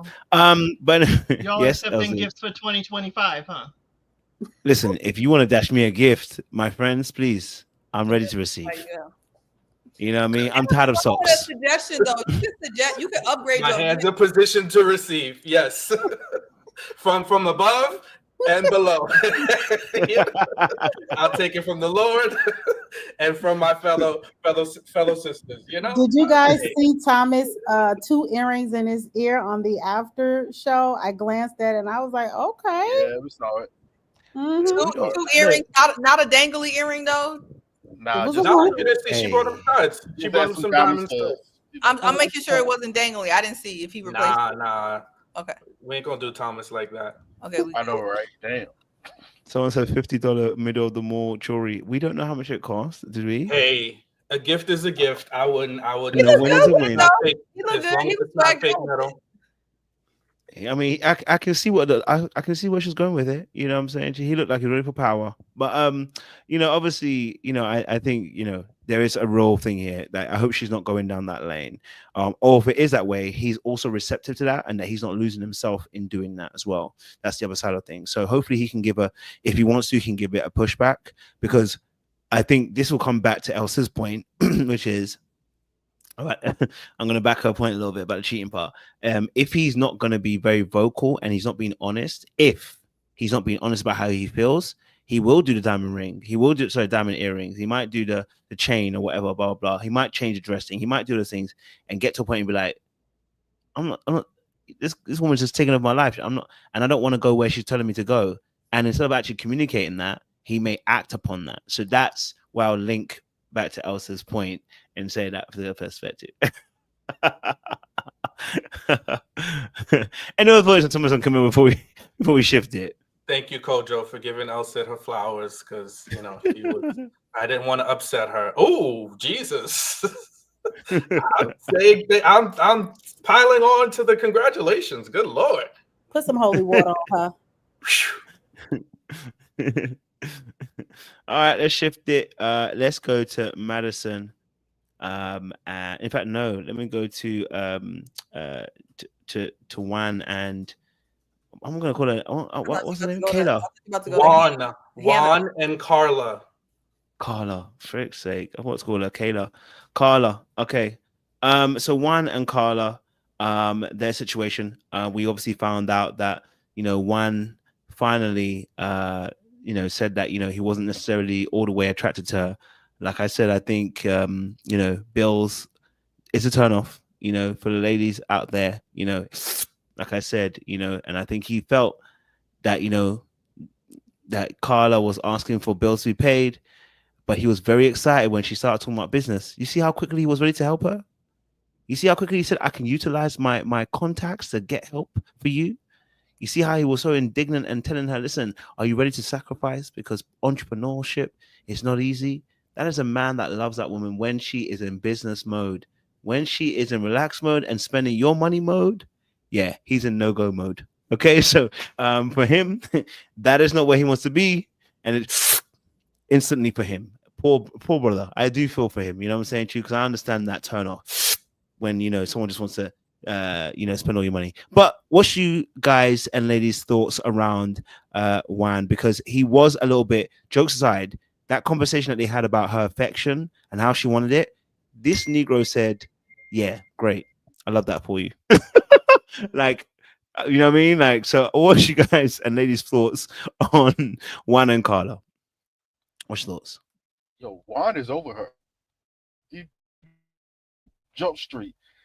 The moment he has sensed what we have been peeping at since the very beginning. Carla is giving off broke chick energy, and he's like, nah, not with me. Nope, I am not taking on this project. I'm not looking for a project. I'm looking for a business partner. No, and she is not it.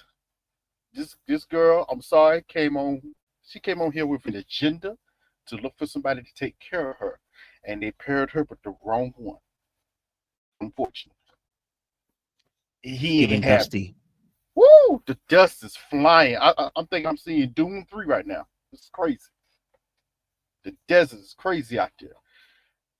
But a part of me does feel for Carla, because I did feel that part when she spoke the dynamic and them not showing affection to one another, and she doesn't really know how to show that in return, which is a bit strange to me, because in the beginning of this, she seemed to not have any problems with that. But hey, they are where they are. But Juan doesn't like her. He's been having valid reasons not to like her, in my opinion. And we are where we are. There ain't no saving this. We know where this is going. he's been low key, very passive aggressive. He's probably wrong for this. He's straight up telling her to her face that this girl is lazy. Like, she's just lazy. It's 1 o'clock. You just getting up. Don't you got work to do? Don't you got something to do? Nah, he don't respect her. He doesn't like her. He doesn't see it with her. So having any type of relationship with her or any type of emotional connection with her, no, he's not. No, he's not on that. And he's trying to be nice about it, but he's kind of being nice and nasty at the same time. But yeah, he just doesn't see it with Carla. No broke chicks 2025. I'm all for it. I wanna- Yeah. Go ahead. Okay. Yeah, I think he has lost respect for her because of the way in which she wants to live her life. And he just doesn't live in a world where he thinks that that is respectable. The thing with Carla is that I think she could have what she wants. I don't really even knock her for like how she is. I think that there's a certain kind of man for her. But as I talked about last week, it's like, if you want to be a kept woman, like, you need to know what your value is outside of working, and that will complement a man. And like, I know mine, so I think that that's important for her to kind of get clear on that, because it does come out kind of like loopy or like it's just vibes, right? And so that's not attractive either. So I think, coupled with he lost respect for her, that she doesn't really do a good job of displaying her value outside of like bringing in finances. But I just think Juan doesn't care about that. Like, he wants a woman who is a worker. He wants a businesswoman. He wants to be able to talk strategy. Like you said, his eyes did light up. I think that's cool too. But I also think that he has high expectations, because he's going to want other things from her, like possibly kids, or something like that. Or he will want her to do more, like once his businesses start taking off. And then, like, where's going to be the space for her to be a woman and to be soft and to do those things? And I don't think Juan gives a damn about any of that. So it's just sad to see two very good looking people not be into each other like at all. So that's how I feel about that.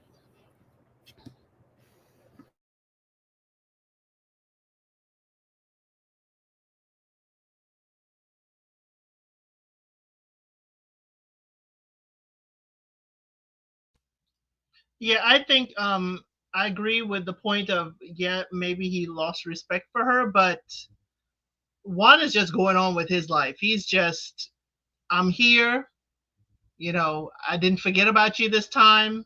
I hear you, I understand you wish for physical touch, but Juan knows what going down that road is. He knows going down that road means she's going to be attached, and rather than possibly get a stage 5 clinger, he knows you're gonna have to move in with him. Juan knows all of these things coming with her. It's like, yeah. I hear that. I feel you. I understand where you're coming from. Get yourself a pet in your own apartment, because it ain't happening here. Juan is just not signing up to attach Carla to his train. I'm sorry. But she didn't even refute the fact that she was sleeping till 1. I was like, Juan, you put her on blast. This is not protecting your wife. I mean, you don't like her, and you want to make sure the world knows, yeah, she doesn't live anywhere, and she's sleeping until 1. So that whole, I teach Pilates and all of that, it ain't till the evening class. That's what Juan tried to tell us. But I was like, whoa. Juan is like, I'm not going out of here without a fight, and we're going to put her reputation out there. That part I didn't like, but I understand, and I don't think he did anything wrong with the gentle way he's like, nah, look for the physical touch somewhere else, because it won't be me. I think Juan is the same as Ike, except for Juan is a beautiful human, and I guess a former model. I think that's the only difference between him and Ike. I think regardless of what their wives presented, they were going to be insufferable and pretty much undateable. I think Juan also could be a part of the community, unclear, but he just seems to have a lot of stuff that, you know, he hasn't had worked out. Now, same thing with MM. Are there things that we can discuss? Things that Carla could do differently? I'm sure, but I don't think that this is the main issue here. Carla is touched. I like her though. She's my type of touch. She's my fave on the show. I'm not gonna lie to you. That could just be me, you know, loving just a little bit, you know, something that's just a little bit different. Could be, but I really do like Carla a lot. I'm not missing Easton. Come on, Easton. Where you at, Easton? I've been asking about you. Yeah, I think Carla is hilarious. Like Felicia says, I think she's hilarious. Do I think she's a little lazy? Do she give lazy tease, lazy vibes? She do. Does she give I want to be kept in work half days? She does. But I don't really feel like that's the main thing. I think Juan has a lot of issues. Period. So that's pretty much it. But yeah, I really want Easton to come on here giving people grace. I want him to come up here and give Juan some grace, because I know that's what he got. I have no grace for Juan. I think Juan is a whole fool. But yeah. Why y'all shaking your heads? Like I put in the chat, I think sometimes Latin men have a certain flair, and it is not of the community. I just don't agree with Juan being a part of the community. Oh, that has nothing to do with his Latin flair. I'm talking about him giving googly eyes to David and then seeing repulsed by Carla. I mean, it has nothing to do with his Latin flair. He seems very disinterested in a relationship. Alcid forgot you was Afro-Latina. I mean, I guess she did. No. I didn't forget. I wasn't saying it really for Seaway. I was reading the chat too. I didn't forget. Oh yeah, because his little cuff, his little skinny jeans and the cuff jeans and, you know, whatever would have been fine. But when he gave googly eyes to David and then act like he's repulsed by Carla, who's a beautiful woman, even before she gave off lazy, I'm like, I don't know. He has a scarcity mindset, and so it's already hard for him to see life going well because of how much he's putting into his business. And then this woman comes along and she don't seem like she gonna help him in any kind of way, help to build this thing. It's just not what he's looking for at all. But I do think that when people feel in a scarcity mindset, particularly men who are looking to be married, I want to preface all of that. You shouldn't be doing that. So I just don't know why he came on this show when he doesn't feel as secure, because his business is not going right. Like, looks or not, once you start talking to him, he has a scarcity mindset, and that's unattractive. So, yeah. Yeah. I will say that, Sean I don't wants to marry Carla. What you say? I said, you want to marry Carla? That's your. I don't know that I want to marry her, but I do like her. I like her lightness and her energy. It does entertain me. And I like that she advocates for herself, and it looks like she's done some work in terms of understanding herself and healing some of the trauma she had. And Juan just doesn't seem interested. He just seems very disinterested from day one, even in holding her hand or doing anything to move the needle. So I just think he doesn't like her. I'm not going to speculate about anything else, but I do think that he does not like her. I think he's, made that very clear, and I don't think we should be pushing that. And I'm tired of the experts. They're stressing me out with all of this. You can make it work, and you have to advance it and do all these other things. Yeah, I'm kind of over that. He doesn't like her, and dragging her through it doesn't make any sense. And she said it when he said that. When he made the comment, she was like, listen, I think it stops there. And I'm glad she kind of had a boundary. But here we go. Dr. Pia, want to drag her back up and through and try to reinvent it and find a way for Juan to like her when he doesn't. And you could tell he doesn't like her because Just like Elsid pointed out, if he liked her, he wouldn't be pointing that camera while she's on the phone talking about, "Oh, Carla just woke up and I've done a whole bike ride." You know, he don't like her. And I think definitely, there needs to be some more stability for those two to work together. I don't think she wants him to necessarily take care of her, but I don't think she necessarily wants to sustain his lifestyle either. So she's like, clearly we see she can live out of a storage unit and wherever else she's laid her head before she came to the maths process. But I don't think she's necessarily wants Juan or expects him to take care of all of her finances. But she's like, I can live a very meager lifestyle. So yeah, I just think these two are not cut out for each other, and they just need to move on. What do you think of you guys? What do you think of Dr. Pia calling her spicy when she asked or said, Juan, like, let me finish talking? What do you guys? Because I didn't like it. I was like, shh, he interrupted her. But what do you guys think? Sometimes it's the way you tell someone you interrupted me goes a long way. You can say it. You can't say, hey, I don't like that you interrupted me just then. But it was a quick snap. Like if this is, a natural reaction. Whether it was too spicy or not, that's up to Dr. Pia. I thought it had some spice, but not as much as Dr. Pia said. But hey, I'm not afraid of fire. Dr. Pia added 10 on 2, and she should have just minded her business in that moment. She needed to be spicy. Juan had been doing too much for too long, and she clapped back. And maybe by the end of the session, Dr. Pia realized that why she did have that type of visceral reaction to that man. He been playing around. So, Dr. Pia gonna try it too. So I wasn't surprised, but she did get on my nerves with that.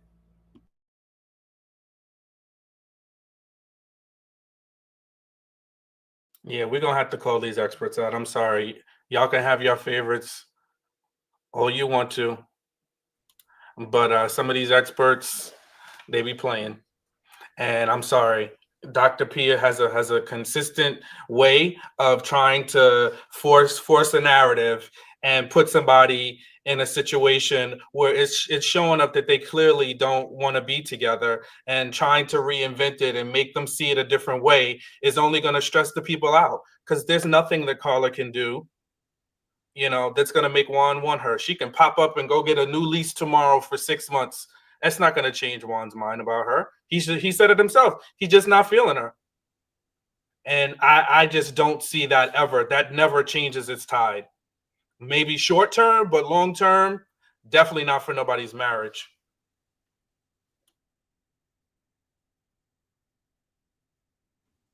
Well, I think it's given, I think for Juan, I think we saw it in the very beginning, right? When Juan met, when Carla met his parents. Parents were like, "Are you going to work?" That is a major thing for them. Clearly, they were looking for somebody who was going to be able to support lifestyle, do their work, go to work, bring in some money for the bills, because they were going to build their empire. And so, unfortunately, she doesn't. She's. I want to say that Carla is not capable of. She's definitely capable of that. I think clearly, because she's already started to do it. But I think there's a little bit of confusion in terms of what direction she's going in. It's almost as if she wants to be part business and also part taken care of. And I think for him, it feels like there's two things she's trying to achieve. Whereas he's looking at, are you willing to make sacrifices? Are you ready to, are you ready to put in the hard work? Are you willing to, be, put in the daily grind? And because he's looking for those certain qualities, but I don't feel like she is giving that. And she is very carefree, right? And for him, he's going to feel like, you know what? That carefreeness, you're going to be carefree with the money too. And I done worked hard, and I'm trying to build to go.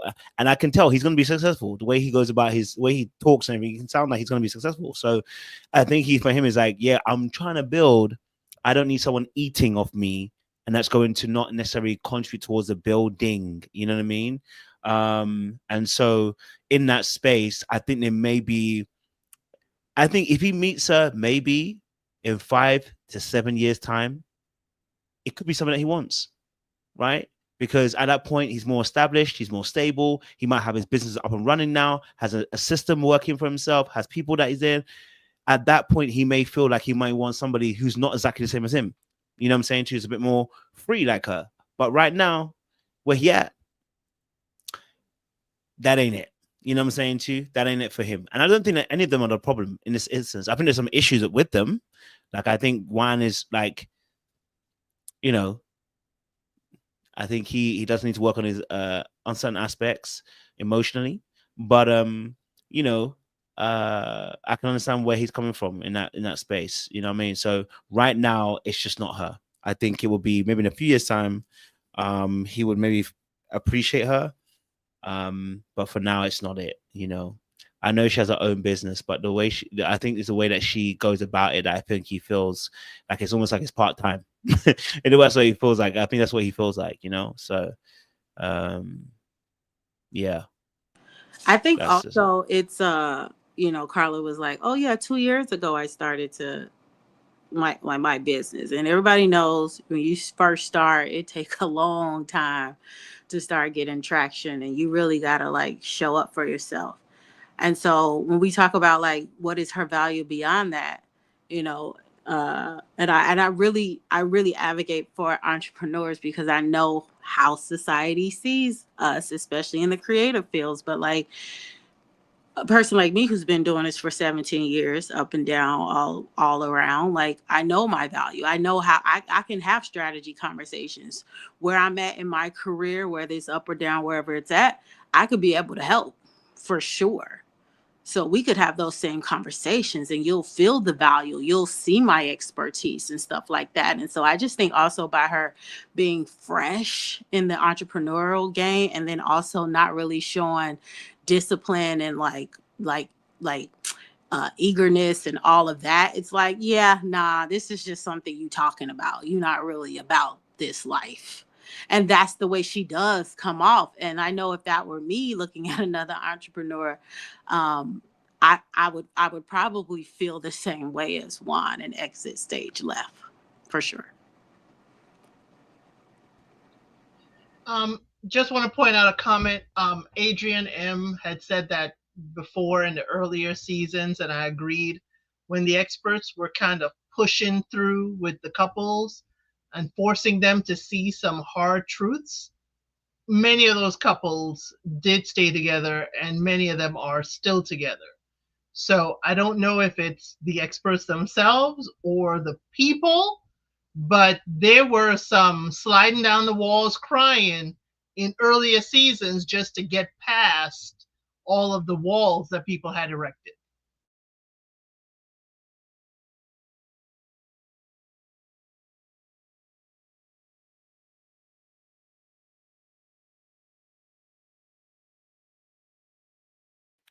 all righty. Easton, welcome. I'll let you have the last take on this before we move it over to another couple, Madison and Allen. What's your thoughts on Carla and Juan? I already know you're going to say something. We missing the plot, people. This woman is the laziest Latina I've ever met in my life. This is like, I have never in my life seen somebody who from the get-go is like, I want to be almost as if like a kept woman, which isn't a problem if that's what you want to do, but you obviously got somebody, and there are two different types of Latino or like Latinx in terms of Juan is coming from a family that immigrated here and who made themselves and kind of built themselves up. And I don't know all the inner workings, but they probably came from humble beginnings and worked their way up. And not saying that Carlos didn't, but I'm saying I think that there's a different aspect to being a little bit more Americanized or Westernized. And so he sees working as like, hey, both people contribute. Hey, we both part of the business. We both own it. Like Carla didn't even, I knew this man, he had the ick from the bus ride. The bus ride was where the ick started, was when she was talking about intimacy and bringing a lot of the behind the scenes and more sexual innuendos up. And I think that really was a buzzkill for Juan. Carla and Juan are textbook. I'm physically attracted to you, but I have the ick. I've developed the ick, and overall, I just think that Juan has probably he needs to have a little bit more balance in his life. It's not about just accomplishing and pouring money into this startup because it probably isn't going to work. Likelihood is not going to, get a bunch of VC funding and, go, crazy like he thinks it is. He probably needs a little bit more balance, and Carla could probably be of assistance to that. But like in this growing time, she didn't even say like, oh, I can help you with some administrative work while I'm not staying at my house or I don't have a house. Like she ain't doing that. She not being any kind of value add at all. And so when people are like, oh, well, Juan needs to do this, that, and the third, he seems very specific and he had a goal and direction oriented. And Carla seems like she's just like this moth going towards whatever light that she can. But like I said, she is a lazy Latina and you can't win with them on your team. And my boy Juan picked that up early and he said, be gone. You happy, Seaway? You got what you asked for. In my defense, I think I just said it, but I said it nicer. I think I said it, what he's saying, but nicer. Like I'm again a little crass. It's been a couple of weeks, so I will pull myself back. I got to work on some things, but I just don't understand. Well, I think we're missing the plot. It's the lazy Latina part. I think you can backtrack that. Okay, I'll pull that back. She's just lazy. I'll just say she's lazy. There we go. Okay. See, come on, brother. See, growth. She's just lazy. That woman is just lazy. And overall, I think that Juan picked that up really early on. I think honestly, he's probably more physically attracted to her than he is. But I think he knows that she's probably wanting to have kids. He knows that if they take it to that next level, that he could probably get himself into a situation that he can't get himself out of.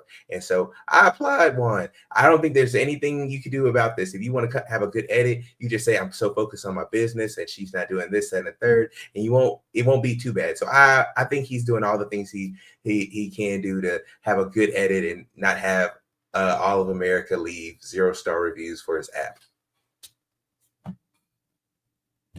I hear it. I like it. All right, cool. We'll have to see the growth. All right, let's go to Madison and Allen. Is this finally a breakthrough? We were playing, some games, sexy games. She told me he hasn't got no underwear on. I mean, I think that's, then, if there's no needle being moved here, I gotta start, putting her not necessarily all the way in Ikechi's basket, but she's becoming diabolical. Why are you gonna play with this man? To know you got no panties on, Why are you playing with this man like that? Why are you tempting him like that when he ain't got a choice or chance? Sorry, you know what I mean. And I gotta start looking at her differently. So I'm trying to not look at her that way. I'm trying to give her a bit of grace. She's trying to see what is happening, maybe, or maybe she's doing an Ikechi. She wants to tease him a little bit. You know what I mean? Let me know what you guys' thoughts are on the Madison and the Allen situation. How you all see it? She playing the touch me, tease me, but don't touch me. She don't want that man. They going out to bars and she's leaving him by himself on his birthday, no less. She don't like that man. The first night she came in, they came back from the honeymoon. She spent with her friends. She's going to games, which is why, Allen was playing a little bit of the petty game, She's doing all these things that are showing all the signs that she's not interested. But then she's like, oh, no. When the cameras are around, she's like, oh, yeah, you know what? Yeah, you can touch me. Yeah, it's okay. You don't have to be afraid. But Alan's not stupid. He's like, listen, I'm not going to be a mem. He was like, because I know how it goes.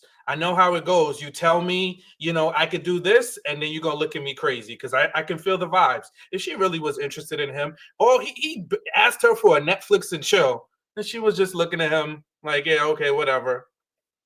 And she constantly, she's constantly telling him what he needs to improve on. When they met up with Dr. Pia, she's talking about he needs to give me more specific and detailed compliments. Meanwhile, all she does is tear him down. So, yeah, we need to wrap this up in one business day. and he need to move into the separate room.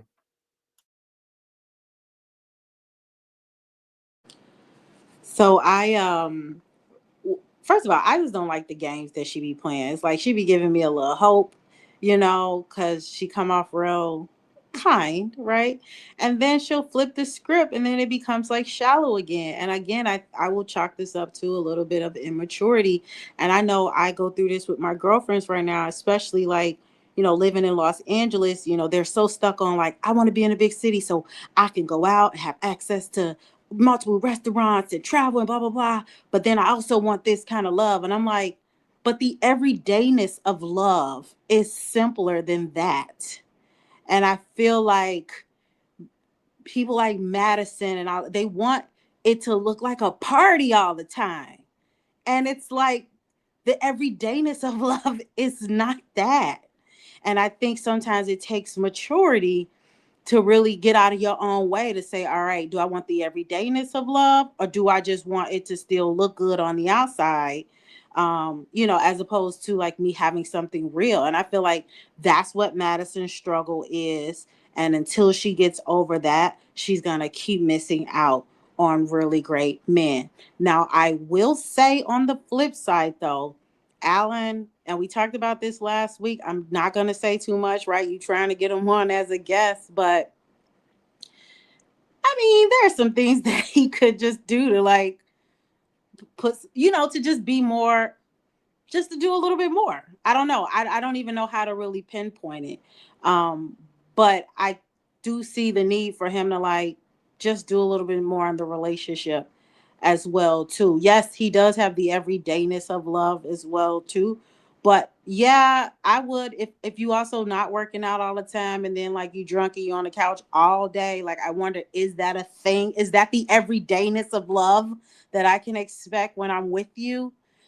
Because that'll get old quick too. So, but overall, I still think that he's really great, has great friends, has a lot going on for himself, and she's standing in her own way.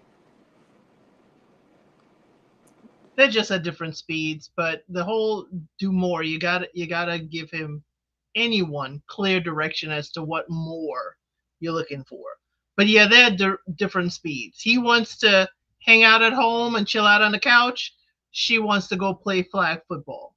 Now, until they can find a compromise, it may not work. It may not work. But, it's not to say that folks who on different rhythms can't work. You don't have to have the same interests, but you definitely have to be at the same speed. I think they should just, cut the bull, because when she answered yes, she has thought of her partner in a physical manner, I was like, get out of here. Get out of here. Stop lying to me. Stop lying to that man. And he too was shocked. He was like, really? Really? Stop lying to that man. Just cut it and let's get to the end.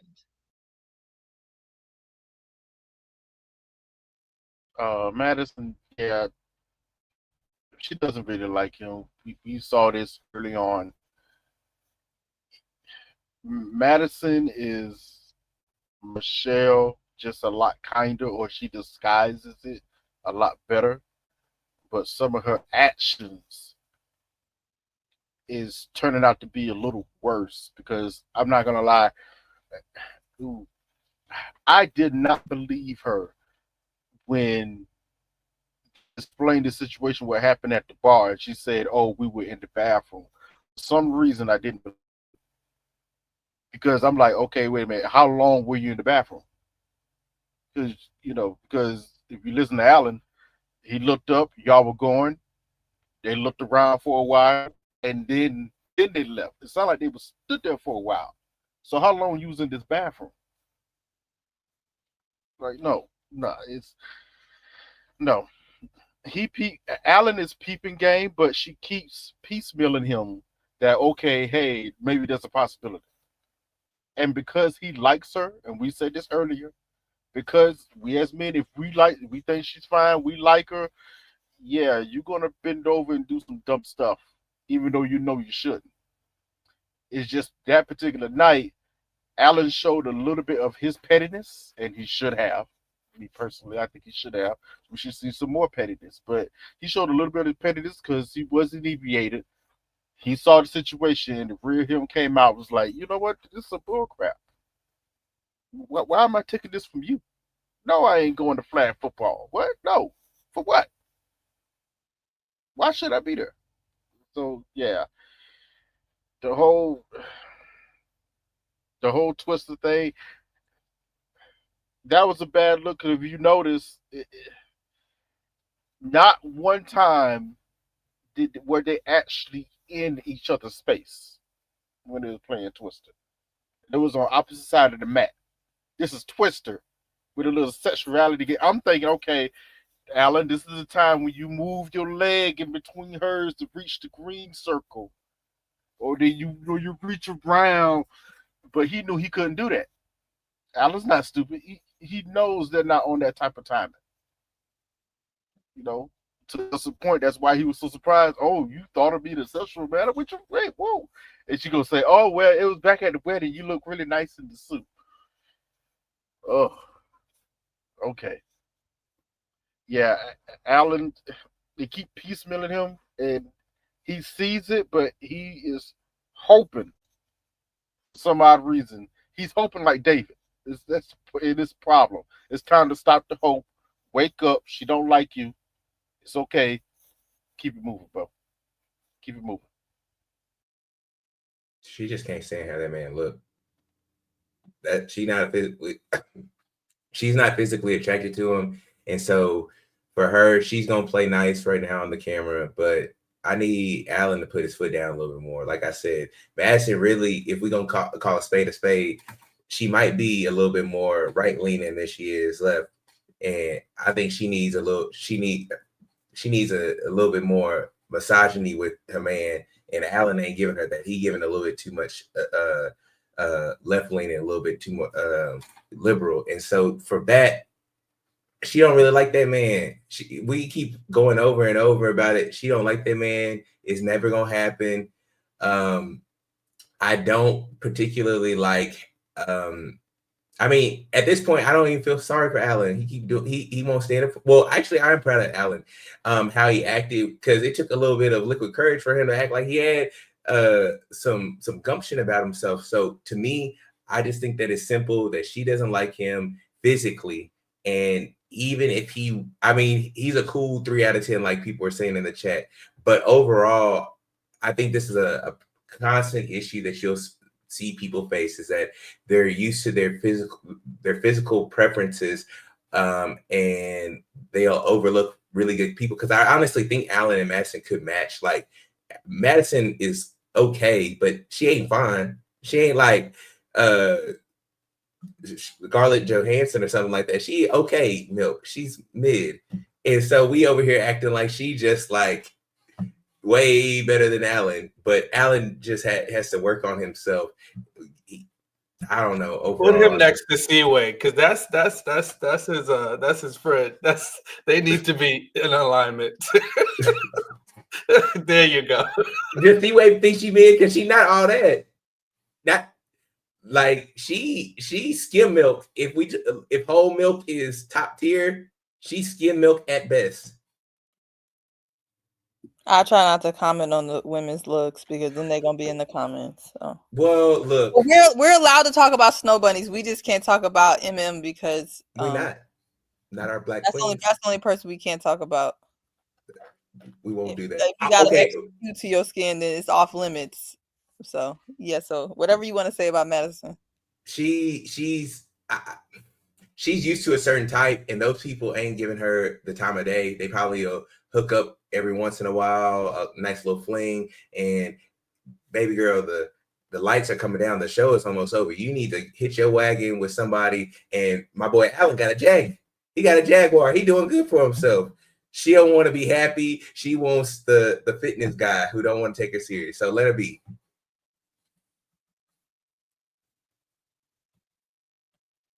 Did you guys also catch Dr. Pia telling her that it seems like she doesn't prioritize her relationships, that she does everything else and shows up for everything else? but it seems like this is a pattern for her. And so does it seem like she's just self-centered or selfish? What do we think? Yeah, I mean, I definitely, this was one time when I was completely on Dr. P's side for pointing that out. I don't think Madison caught it though. She was dodging the message, but yeah, I think that was spot on. And I also think it's conditional too, because when you like somebody and you're interested in them, then that's also going to determine how you spend your time. And I think Madison is well aware of the fact that she really doesn't like Allen. So she's doing these things where she's overly focusing on, not spending time with Allen and trying to like use the excuse, oh yeah, well technically it has been 8 years since I've been in a relationship. Yeah, okay. But you know how to act when you like somebody too.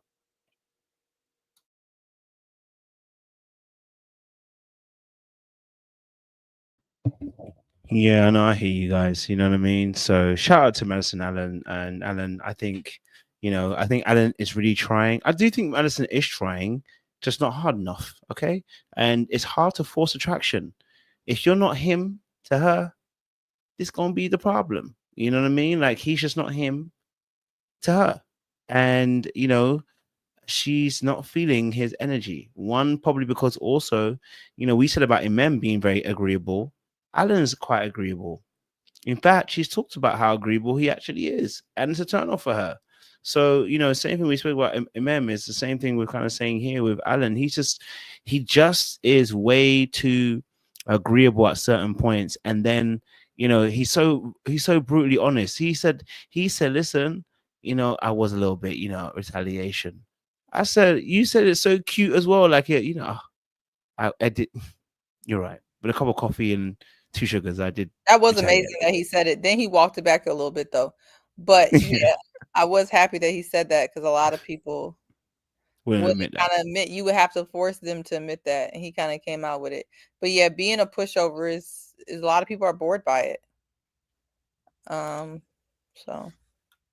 And he's quirky too. I mean, we can't, listen, just like we gave, some critiques on MM, he's quirky. I know Elle said, she want to get on me about the broccoli underwear, but, I just don't think, in my experience, most women haven't wanted to see me in no multicolored drawers with fruits and vegetables across them.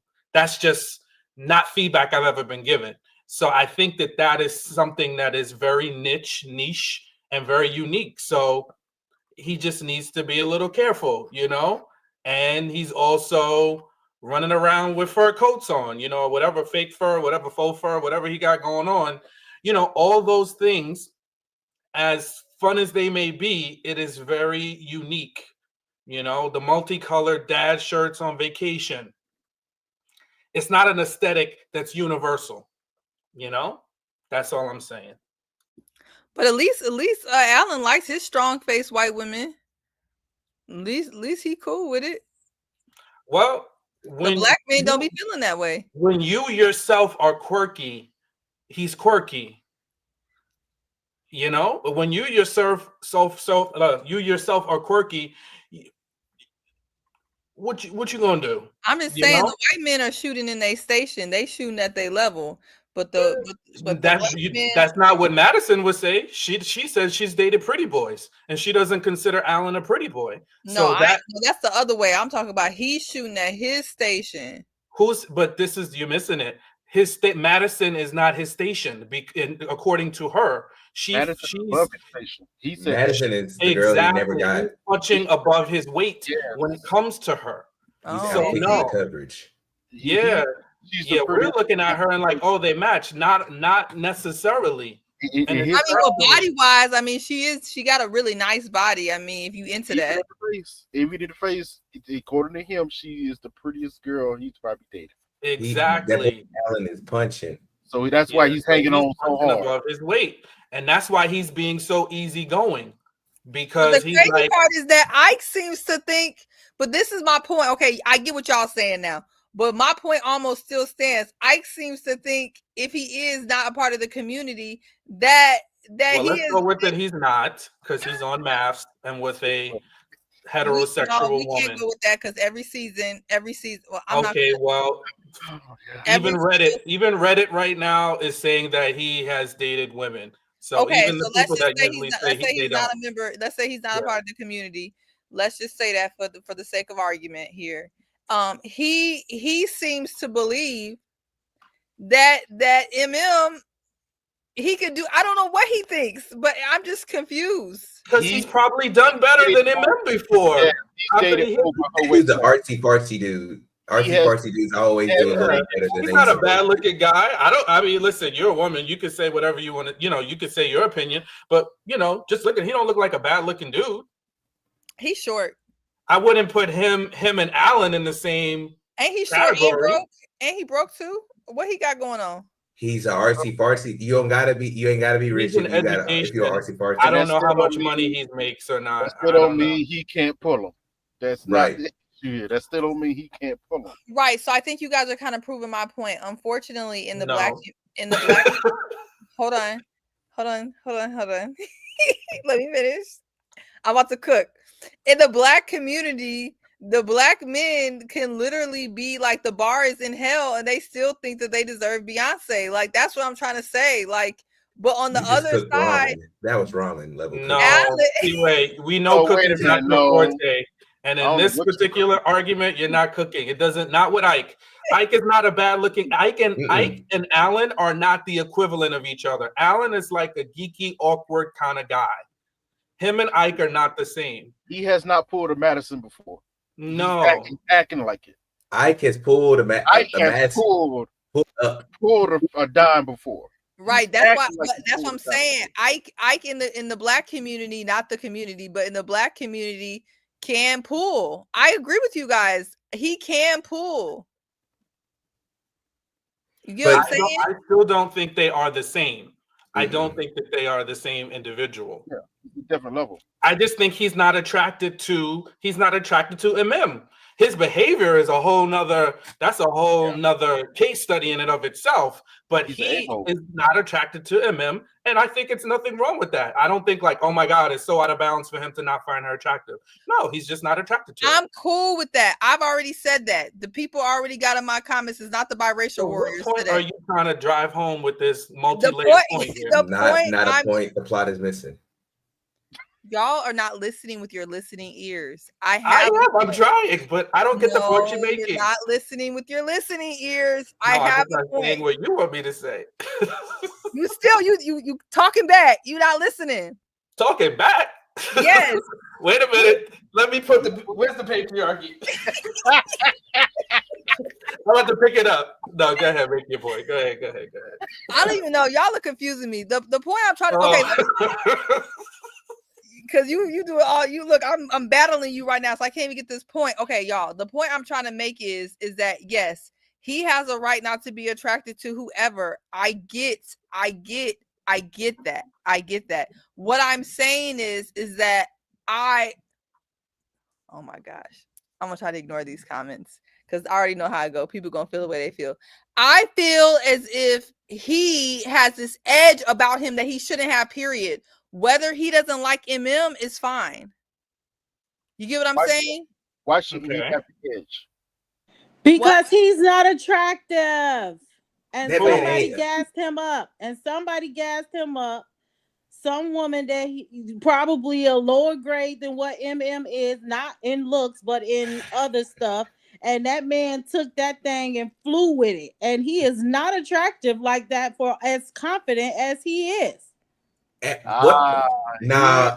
you. Like that's what okay. So DJ said I agree, but he kind of cute. Okay, well maybe y'all think he is, or maybe somebody think he is. Ew.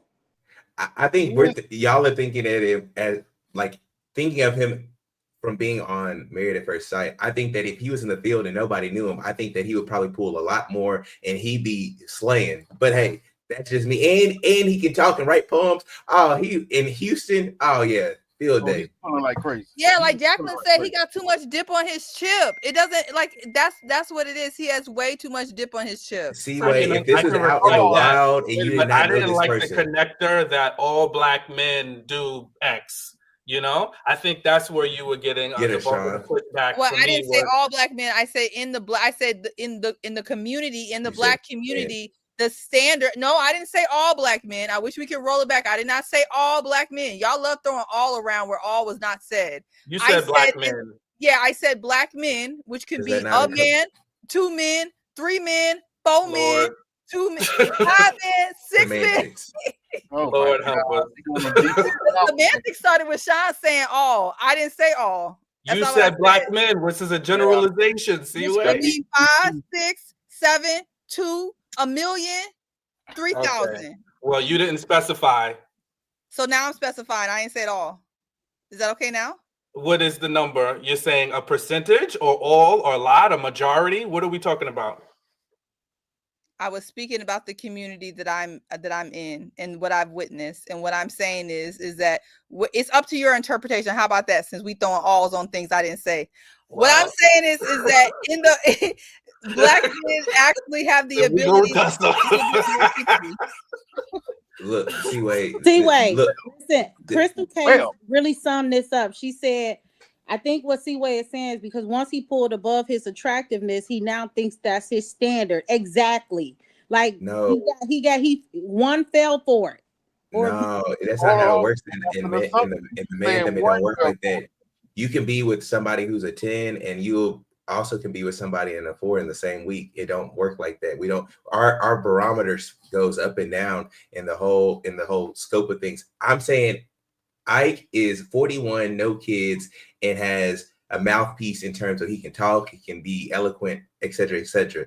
He can. I'm telling you, he's cleaning up. And Emem, he like Emem is beautiful, gorgeous. I think she's rather attractive, but to Ike, she might not be all that to him. I'm just saying that man is 41 without kids, black, and can talk. And it's at Arthur. He probably selling himself up. He's like, yeah, I'm a New York best time seller and all this other stuff. Yeah, that's probably what he's doing. But is he a New York Times bestseller? No, And he's an artist. absolutely not. Is he popular with his artist talents? Like, I get it. And again, I'm an entrepreneur. I get it. But there's one thing from like this being a hobby and then this being your full-time profession. There is a difference. And he is not really displayed that he has been successful Well, in that area. friend, that mama friend, whomever said that, listen, the ladies be running up on him. Yes. And will Emem be comfortable? All the friends said the same thing. Hey, Yeah, but if he had all of that and he was a white male, my point is that he would be still a bottom feeder the way Madison is treating Allen. Now y'all can say Allen is different, but I think that is so.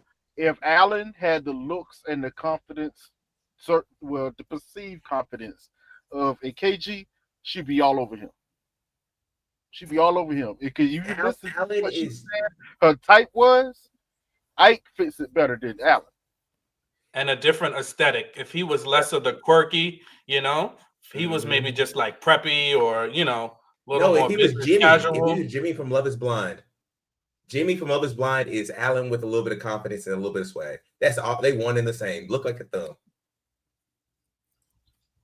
Just for LaToya, Ike, to put on the musician side, he has toured plenty. The gentleman who sang at their wedding, he did tour with him. He did say that, and they toured, through Europe together. So I would not give him you getting background information and didn't get the one from Camille and Thomas on Mav's website. Not you pulling up the. No. He said this, and they said this in the after party too, with him touring and stuff like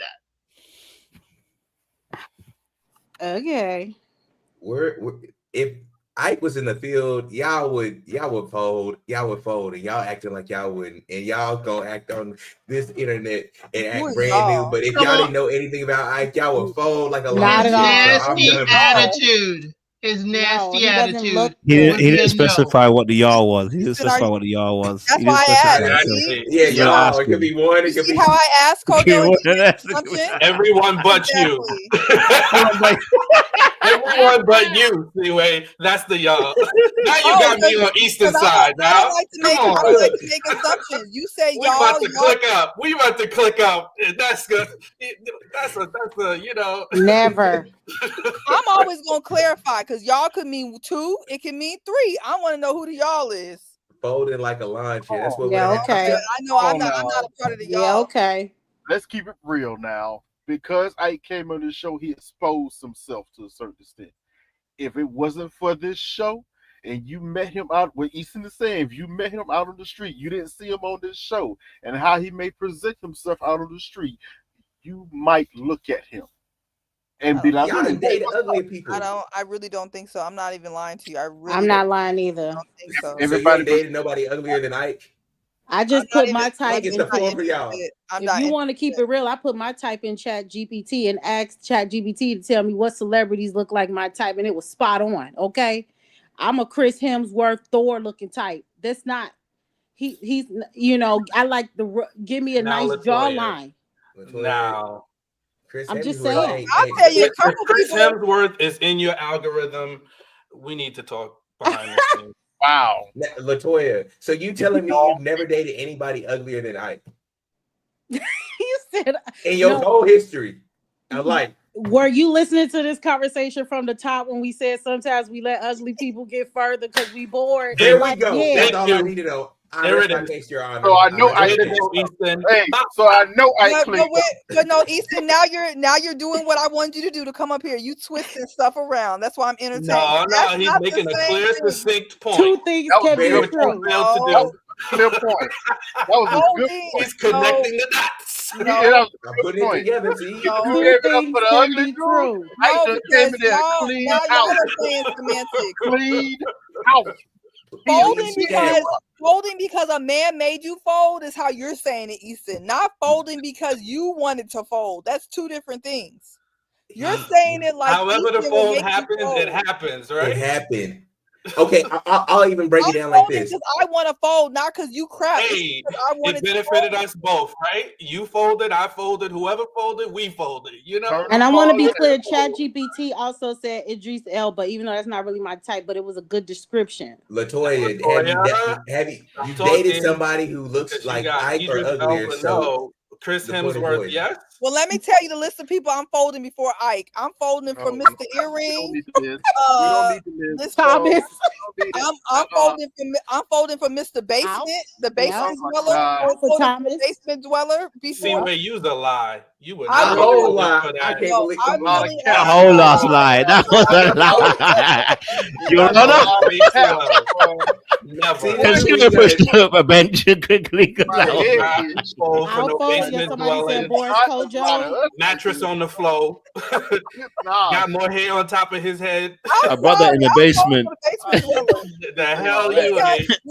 He got more energy than you do. The hell The you ain't. basement dweller. First of all, we Mr. about to Basement talk is about gonna do it them. for He didn't look bad this past episode. He We want to sure be real did. honest. He did not look bad wow, this last they are pushing episode. it. He did They not. are pushing it.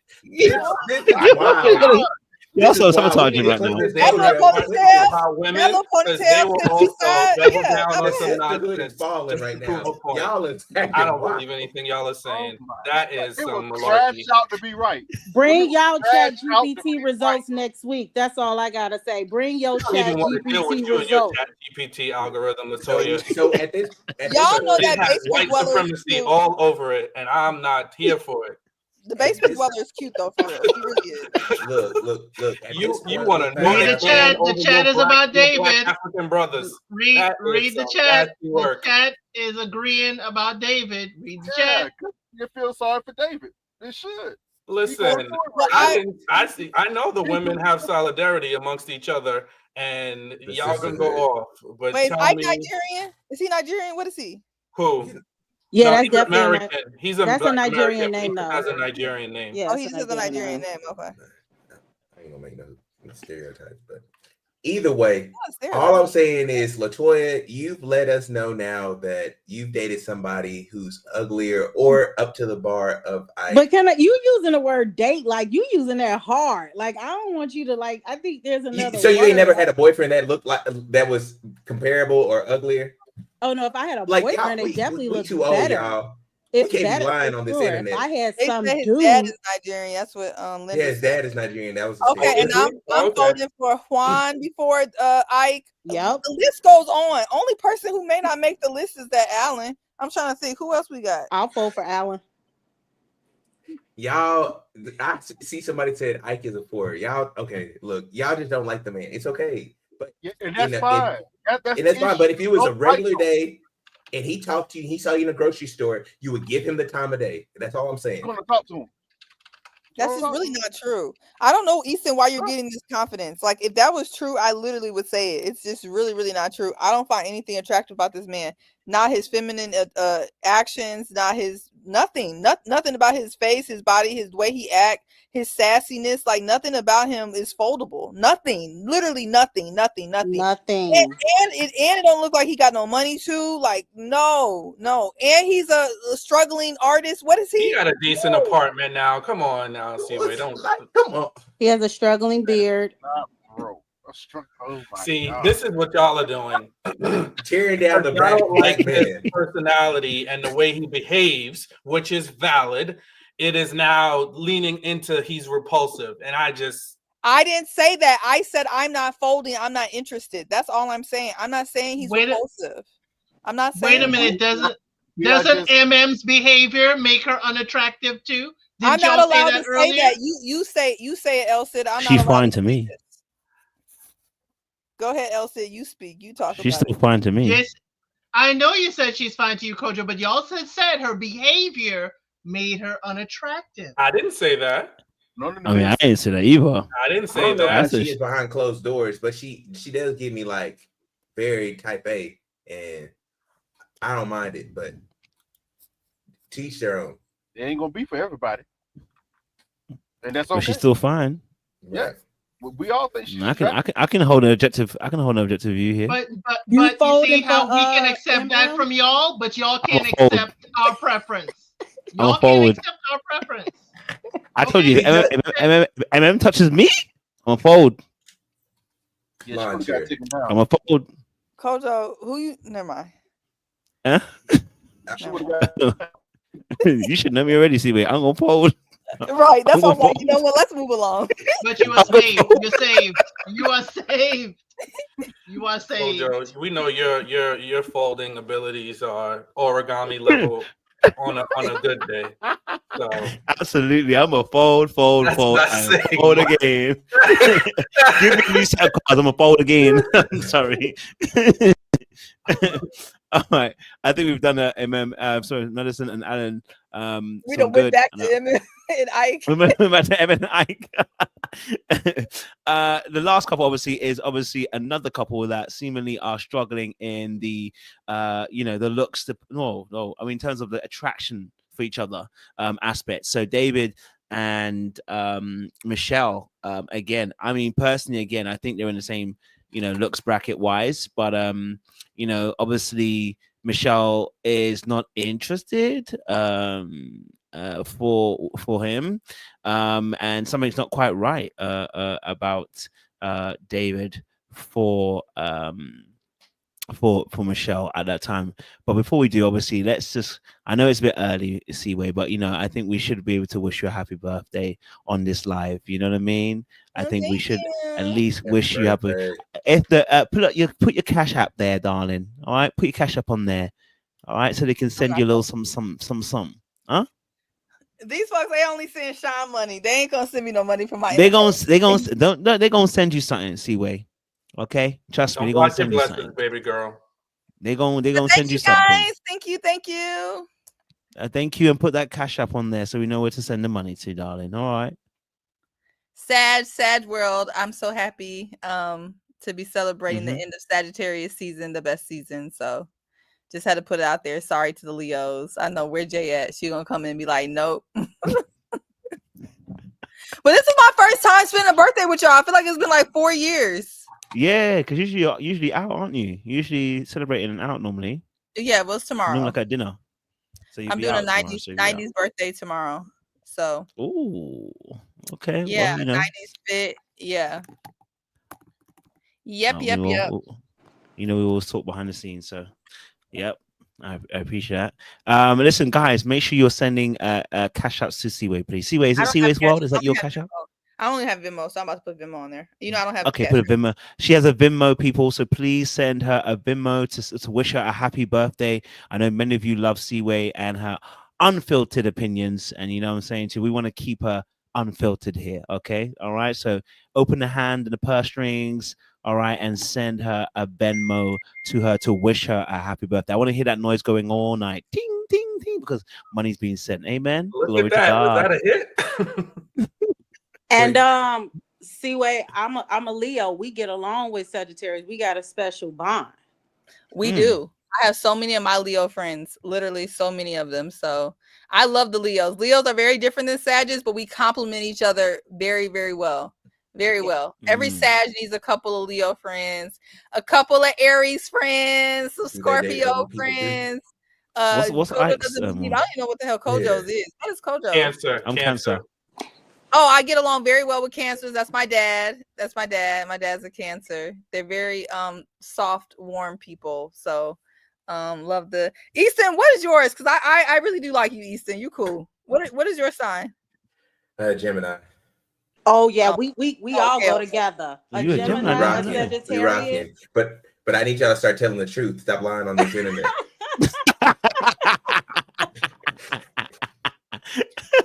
A Gemini, when I was living in Madrid, a Gemini gave me hell, and I haven't been okay since. So I don't know. Gemini, Sagittarius, Aries, and Leo, we all go together. We like each other real hard. Okay, we locked Thank in. God you didn't put Cancer in there. Thank God. Okay. Make sure, please send our good sis. If I spell it right, let me make sure I send it right, because you know me, I'm gonna misspell something. Yeah, I don't spell. Okay, cool.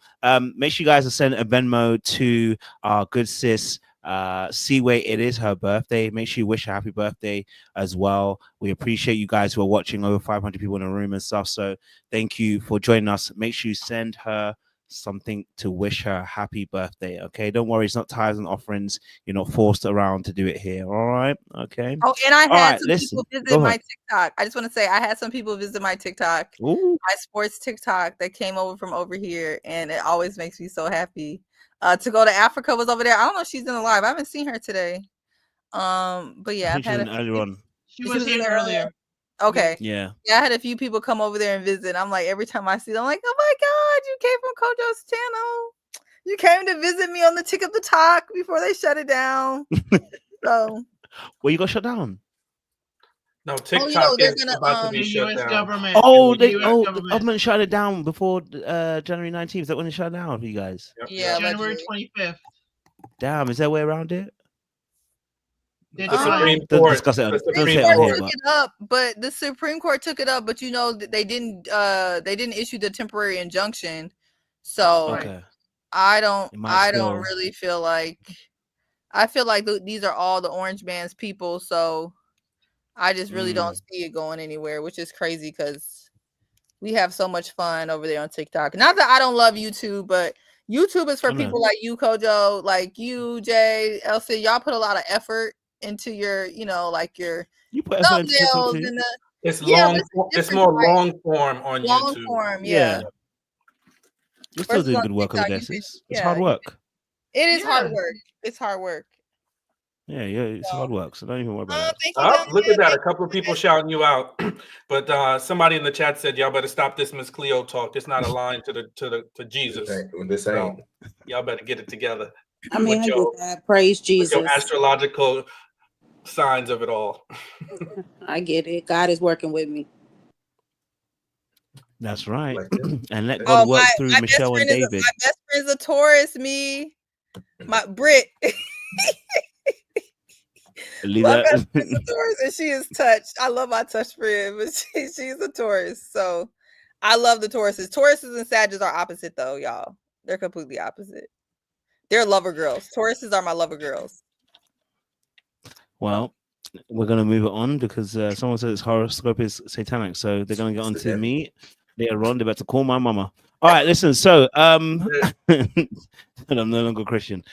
Listen. Let's move on to Michelle and David. I don't worry about that. It's all good. We know what we're here for. Let's move on to Michelle and David. And obviously the lack of attraction that's happened here. David is trying, but it seems that Michelle isn't budging in that space, and it seems that David had his friends tell her about herself too. Again, the friends gathered her up, and she still managed to find herself saying she's trying to do her best, as she said. So I want to know what you guys' thoughts are. Michelle and David, what's your thoughts? Talk to me. Bye. Is it really lack of attraction? Is it really lack of attraction, or is this a social issue? Because we finally got it. She looks at him on a different level than her. She's kind of looking at him that he's not worthy of her. She looks at him as less than, like she's just so much greater, which is the crazy part to me. But yeah, I don't know if this is really an attraction issue. This might be a social issue.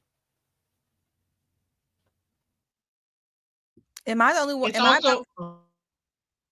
Oh, go ahead, Elsa. You feel like you about to add on to that? I believe, yes, it's a social issue, but I'm wondering, why does she think the simpler lifestyle, I'm not talking about not having, but a simpler lifestyle is a failure?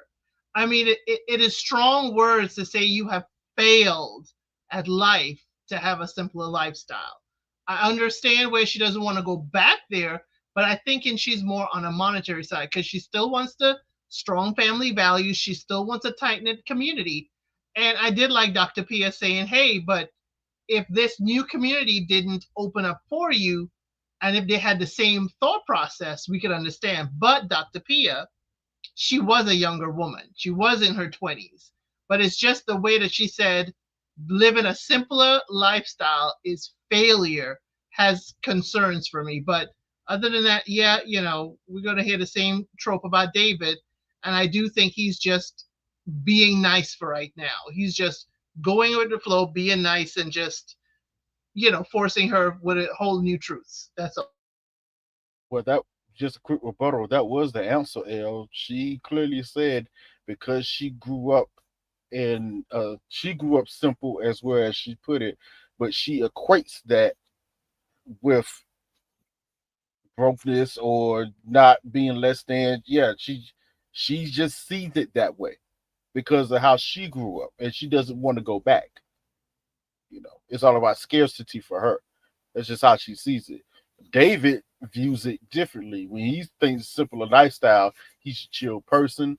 He gets along with everybody. That doesn't mean he's living poorly, even though it kind of looks like it at this moment in time. But I find it really funny every time you have a conversation with his friends, they all have said if he wants a place, he can go get one right now. That's never been an issue. That's just what she's been harping on. Yeah. Go ahead. Oh, well, I was just gonna say I feel like when you come from how she feels like she came from, and she feels like she clawed her way up, and she has a certain lifestyle that she doesn't want to give up. And a lot of times I feel like it's a big anxiety, and Dr. Peter called her out for kind of having this fear, but I also don't feel like it's fair to try to make her address that in this marriage. I mean, personally, I just feel like, I don't know. I feel like she has a right to feel the way she feels, and trying to make it seem like she got somebody pulled her up by her, she didn't pull herself up by her bootstraps because other people align with her, so she should do the same thing for David. I don't know. I just don't feel like that's fair. Personally, is she making a mistake? Is she being short-sighted? I mean, one can make that argument. Maybe she isn't looking at the things that matter in life, but I also don't feel like they share a lot of the same interests in life, and I don't think all of that has anything to do with money. So that's just how I feel. And I agree 100%. And this is where I feel like I'm just tired of Dr. Pia rewinding these tapes, trying to reverse engineer that the things that she said are the things that David matches up with. You know, I think some of that stuff is debatable. You know, like, oh, he lights up a room. You know, like that's a very subjective thing. And, you know, and I get it. We don't want to pile on David or hurt his feelings. But at the end of the day, I think she has a right to not like him and continuing to push it down a path when obviously she just does not like him. And I want him to stand up at a certain point and just be like, listen, you don't have to like me. Somebody else will. This isn't a match. Instead of keep trying to get his eyebrows done and figure out something that she can do, because she literally doesn't like him. When the friends came over, she's like, that's where David sleeps and this is my bedroom. There's never going to be any progress with the way they're supposed to be. Now, do I think Michelle should be on maths? No. But I don't think that it's also wild of her to not want David either. I just think he's got a lot going on. He cursing in front of her mama. He's rough around the edges. And there is a class issue. I think it's a class issue. And she's also not attracted to him. You know, having all that hair on the top of his head, that's also a very specific thing that, you know what, might not be for everybody. And I think Math's got to stop making women try to go backwards. And they do it to all women of all colors and creeds on Maths in particular. And I think one thing about women, and I think the men can attest to this, when a woman is elevated and shown a certain lifestyle, getting her to go backwards is very, very, very difficult. That's why you don't expose women to certain stuff. Don't be exposing her to the Jimmy Choos. I'm the same way. I was such a tomboy, didn't even know what a Jimmy Choo, a Jimmy or a Choo was. My husband bought me some Jimmy Choos, and now that's the only shoes I want to buy, or more expensive. You know what I'm saying? You cannot expose women to certain things. Then we do not want to go backwards. It's just kind of how, you know, we are. And on top of the fact, forget the superficial stuff. Like Sean was saying, I think there's very soft things when it comes to different class issues or different cultural issues once you live a certain life that may be overlooked. But yeah, cursing in front of someone's parents is just not appropriate. But that may be something that's appropriate for him. And even the smoking, you see, the more educated you are, the more exposed you are, you don't see the smoking. That's why she looked down on the smoking. It's a lot of things. And I think if he was doing some of these same things that even had money, she would still have a problem, to be honest. I don't even think it's about the money. I want to say something. She can never, ever date anybody in Los Angeles because the cursing in front of family members, all of that, that's like regular talk. And it was shocking for me as a person from the Midwest. But what I'll say about her is that I remember when I was having a therapy session and my therapist told me to go back and write down the kind of man that I want.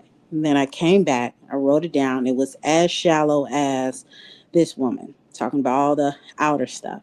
And she was like, that's cool, but how do you want him to treat you? And I swear to you, at that time, it was like a new concept to me. I'm like, what you mean? Like, what? And so I just think as a 38-year-old woman, like that she doesn't look at the core values of what's really important in a relationship. And that's just and that's why she got so tense and started crying and all of that, because Dr. Pierre was challenging her to not be shallow like that, because that's not sustainable. Because like you want a man of certain stature, but what if you get married to him the day after he's not? Like, that's a very real thing. And then the other thing is that I would be offended if I was her family members by what she said, basically saying, like, equating the way in which she was raised and running away from that to like being low grade or whatever. This is the same family that basically, when y'all was on your own, like, this is how you survive to be able to get to Chicago. So I'd be slightly offended as the family members. But I also, again, it goes back to the everydayness of love.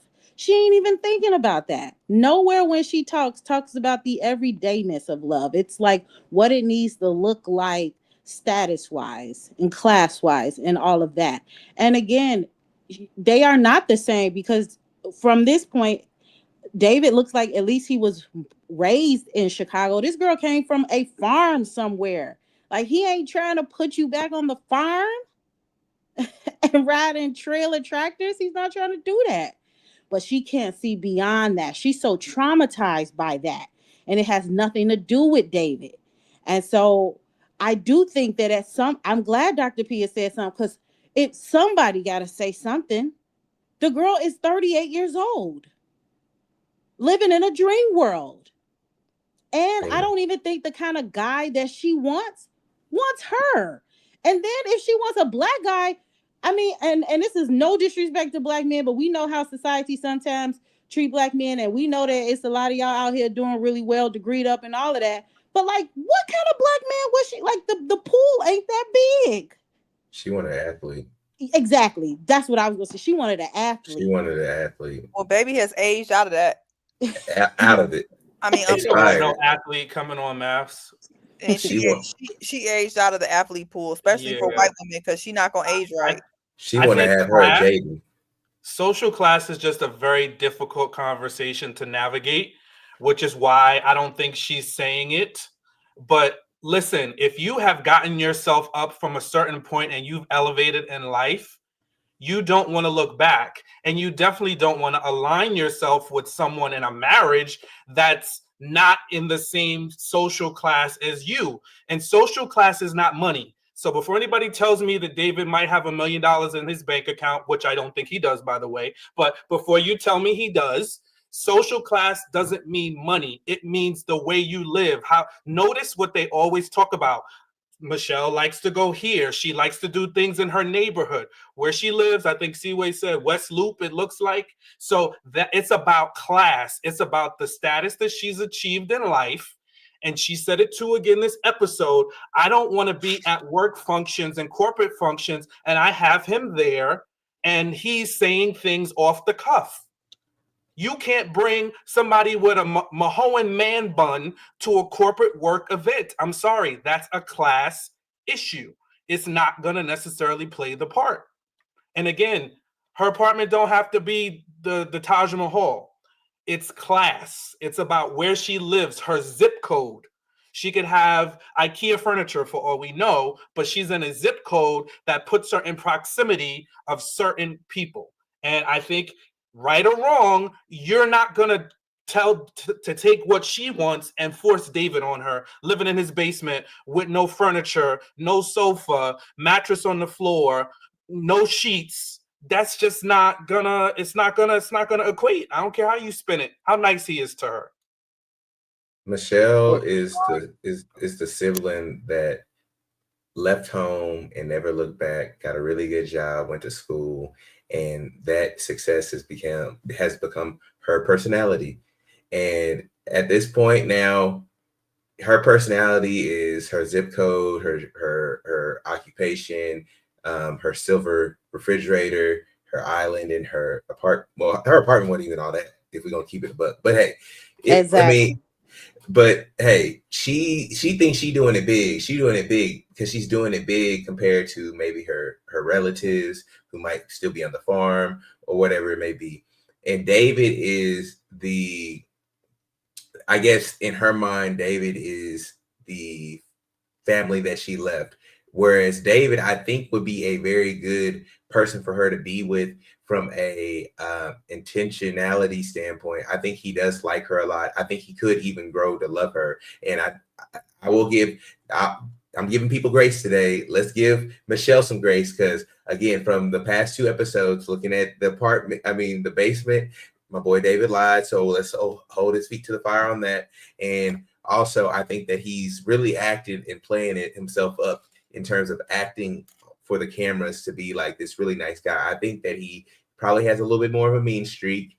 If he's cursing like a sailor, I think he's a little bit more, got a little bit more edge to him than he's showcasing. And he's doing a good job. I applaud him on doing that. But all to wrap this up, I just think that David probably would be a really good compatibility fit for Michelle, but she'll never get over her own mistakes because what she's doing or what her successes, her accomplishments in her head are so superior that David could never fathom. And that's, you know, much like how it is in life and dating nowadays, is you see people and but depending on what kind of car they have, where they live at, what school they went to, you know, they look down on people, and David isn't really giving her much to kind of lean off of. She's giving me East Coast elite with the school and kind of mentality, but she just ain't got it all together like that. That's my opinion. At least David demonstrates that he's a nice person.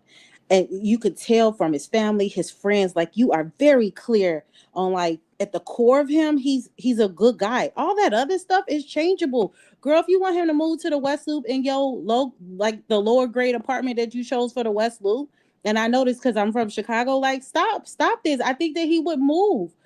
But like we don't even know like how good of a person she is. She doesn't even like certain things that you can't hide, and like we can't even see it. So like what makes her a catch?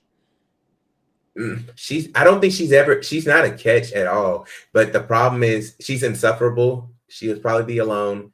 I hope not, but that's probably where she's headed. Because she has she has to do a lot of work in therapy, as we all do. But what she had, maybe she was like the girl that when she was growing up, watched Seventh Heaven and Boy Meets World, and that's how she wanted to imagine her life to be. And she has this image of this. I already know she's looking for an athlete. She want to have her a Jaden or a Caden. That's what she want to have when she have her little kids. And that's in her mind. That's what she thinks is successful. But she's aging out of that group really quickly, and she's gonna be alone. Boy Meets World, more like New York Undercover. What? Hey, Listen, you curse in front of my mama, it's a wrap. I don't care how nice you are.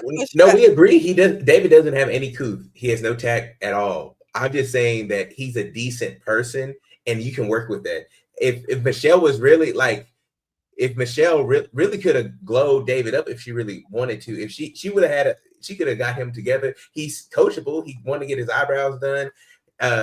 She could have told him to change your shirts, cut that hair off. I'm telling you, he would have cut the hair off if Michelle would have told him to. But Easton, I think you touched on it, and I'm surprised, Latoya, because you be catching. I'm surprised you're missing this one.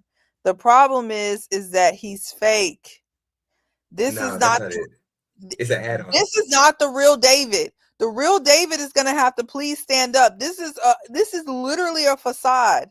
And the problem is that Michelle, because she already came from a certain life, she knows how to operate. She knows when people are being fake around her. He is not being real.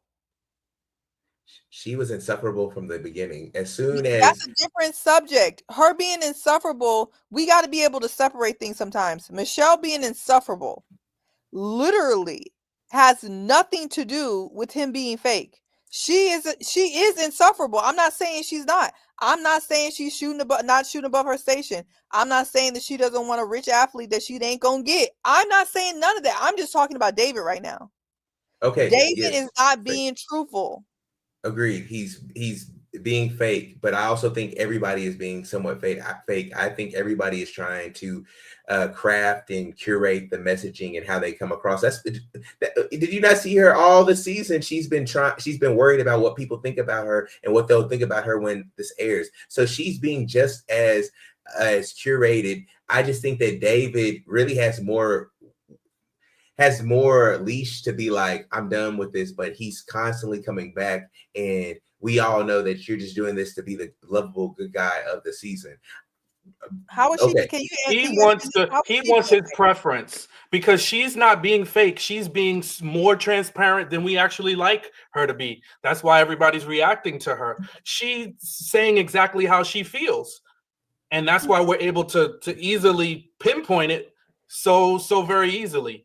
Because she's saying it. She's saying all the things that she doesn't like. And as superficial as it may be. I have a problem. She got her preference too. This is not no doubt. This is I'm not not saying she transparent. does, he doesn't. Wait a minute. This is not transparent. Because here's the problem with all this, okay? And I Break it was down going to for say us, this to your. I was going to say this to your point, Sean. The point you made earlier, I almost wholeheartedly agreed with, except for one issue, one problem. If she would have stated when the type of man that she wanted, those attributes that you listed, this would have never been a problem. She didn't. She stated different attributes, and some of those attributes are in David, and that's what they gave her. Now through this process, we're getting to know what she actually wants. That is not David. If she was transparent, as you say, she should have said what she truly wanted from the get-go, but she didn't do that. So this started from the very beginning with her. She wasn't transparent with herself. Plain and And I simple. mean, the thing that I disagree with about that is that everybody does this on maths, just the same way. Ikechi didn't say, "Oh, I want this, this, and this," and then Emem shows up. It's a luck of the draw. And they also, when they told her, "Would you be willing to work with somebody that perhaps was living at home with their parents but willing to move?" She kind of cringed and was like, okay. And then they put her with somebody whose basement looked like Chernobyl. All right, that is playing with people. And yes, I said it. She can't, because if she says class, it's gonna not look good, especially to, I don't know if he identifies as Black or not, but he is non-white. So that's going to be a very tough conversation for her to have. She can't do what Camille is doing to Thomas with David. It's just not going to work out well for her. So at the end of the day, I'm just putting a name to what I'm seeing show up for her. And then it's a class issue. And again, I'm not stamping it, rubber stamping it, saying she's well within her rights. But there are some things that David does that I know I wouldn't want my daughter to have. I don't want my daughter with somebody that smokes cigarettes, smokes vapes, lives in their parents' basement, and and curses in front of mixed company. I wouldn't want that. I'm sorry. You could call me classist, elitist. You could call me what you want to call me, but I don't want that from my daughter, especially upon first meeting, because you have to be able to show and prove. You can't keep saying what I'm going to do and what I did do. Well, what are you doing today? And that's the part where I just feel like that's a little lacking on David's part. Could he get there? Sure. But that's a lot of could. And it could be a little lacking on his part. Not just some of the things you just listed. Yeah, David has a lot to pick up on, in my personal opinion. He's not there. I wouldn't recommend him to anyone I know. Period. The only problem is they matched him with a woman who listed she wanted certain attributes, and so did he. And that's how they got matched. Now we're getting to what she actually wants and what she actually sees as falsehoods of David. There's nothing wrong with her wanting to have a man that's in a certain class. No one's really arguing against that. But if that's the case, you should have said you wanted that in the beginning. But she didn't. And now we're here. She's just like a lot of people when they aren't clear on who they are, Yes. and the life that they really want, you gonna get exactly what you be asking for. And so your life's mission is to get really clear on the life that would make you most fulfilled. So maybe she should have said something like, "Hey, I want a man who, like, we go on vacations all the time, right? He needs to make this amount of money," like real clear, like super clear. And I talked about this last week, where I don't think women have not been empowered lately because of the whole independent thing to call out these type of things. Before, men was just doing it because they kind of had to. Women didn't have like that kind of autonomy back in the day. And now we went towards this independent thing. And now we don't know how to even the playing field. And in doing that, she doesn't even really know who she is. There's no evidence of that work. And the reason why I don't talk about David as much is because I do think he's a lost cause. I don't think there's much we can talk about except for him being a nice guy. Other than that, the other stuff is really terrible. That's about it. But at least I know the core of him is still a nice guy. You can see that in him and how tolerable he is of her, how his friends are, all of it. And that stuff matters as well. She has not demonstrated anything to come off as a catch or at the level of what she desires. And then Dr. Pia just really got at her heart. Like, she was shook. She was crying. It was a lot for her. I believe this is the beginning of her journey of really understanding what matters in this world and not having to always operate from your trauma.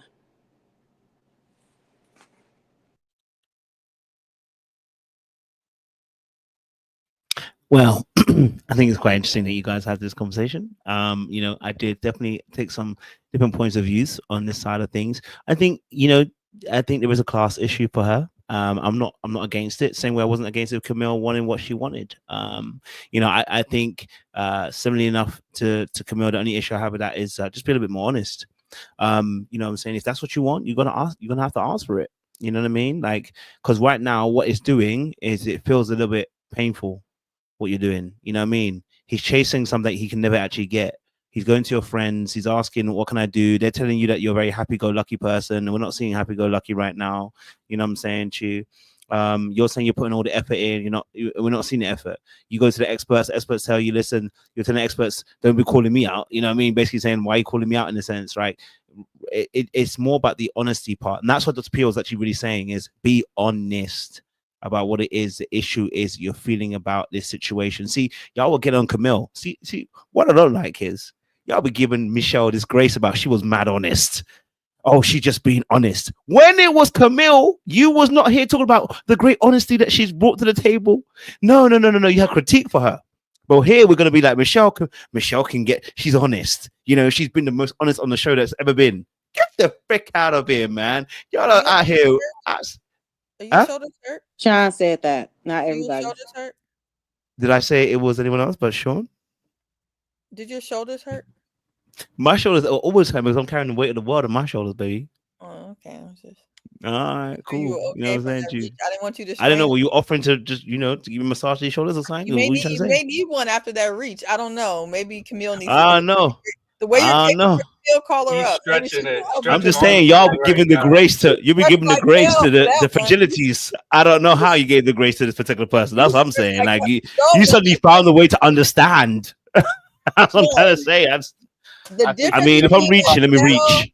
And Camille is dragging it, but she actually wants the man, and she actually wants to make it work. Yes, she's dragging it. Michelle is dragging it for a check, clearly, or contractual obligations, because she doesn't want to be here. So she's hella rude. She's not being honest. She's being hella rude because she do it for a check. That's my whole point. So my whole point of the situation is how we've managed to find ourselves in a space to understand with compassion that this could be a class situation. Maybe she doesn't want this man because he's not polished. His hair is a little bit too bunny or whatever. Hey, I don't think you're even wrong. I actually think you're right. I think that's actually the answer. I think she genuinely wants somebody with a bit more class. I don't think there's anything wrong with that. I'm just saying we managed to find a way with compassion in our hearts to sing the national anthem of Michelle. But when it came to Camille, we had to down her and send her to hell, and the 7 hells there. You sent her to the bottom of the pits, and you couldn't understand where she was coming from. But this one, we fully understand. And she's being honest too. Let me reach and let my shoulders be in pain. But let me just call it that point that I just said. You know what I'm saying? I'm just going to say that. Do you want us to respond, or do you want to just have that, You can respond all you want to respond, my brother. Respond all you want to respond, brother. Okay.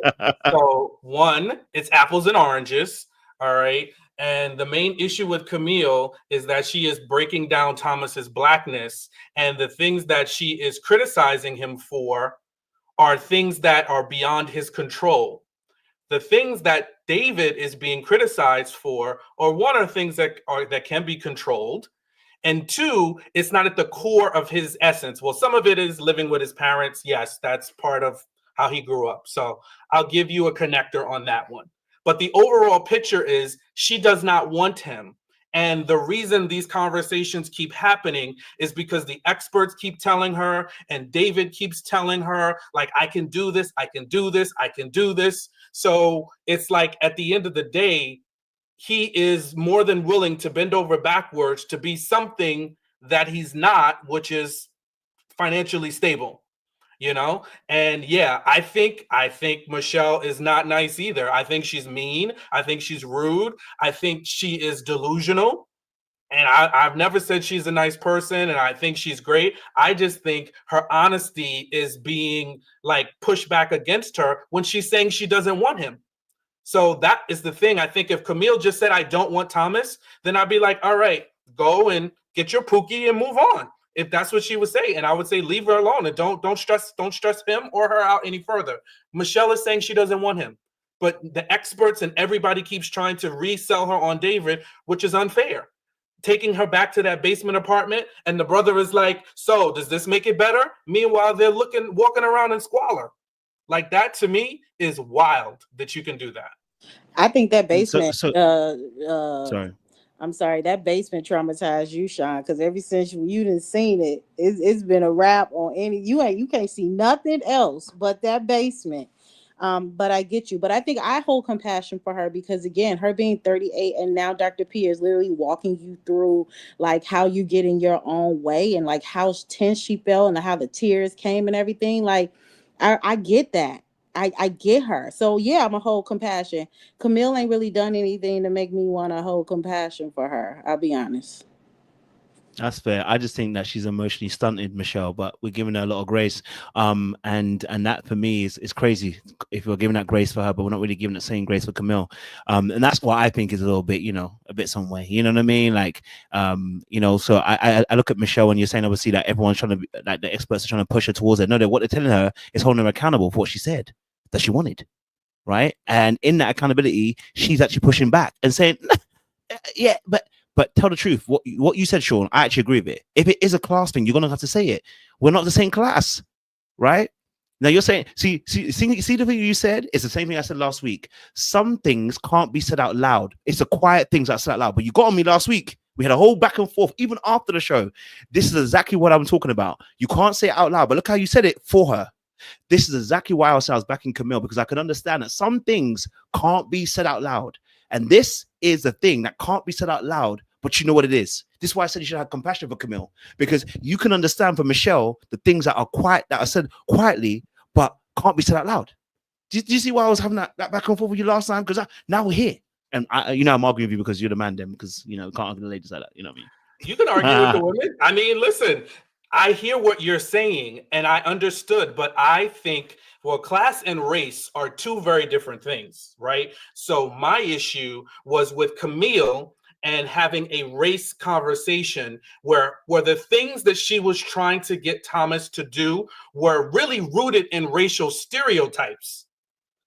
What Michelle is talking about is lifestyle, it's appearance stuff. It is surface level, superficial things. What Camille was doing was racial things.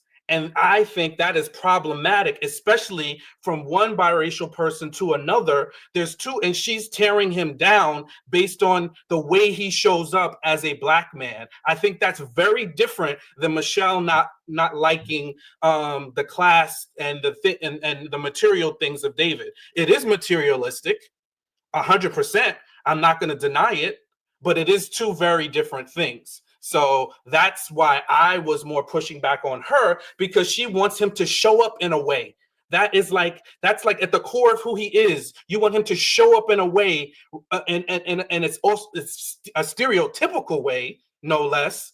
And I just think that is a very reductive way of looking at race and Blackness. So that's why I was pushing back. Which is actually fair. I just think that it was a very real conversation that Camille had about how she felt about being aligned culturally, right? So whether we think it's surface or not, I think class is somewhat surface too.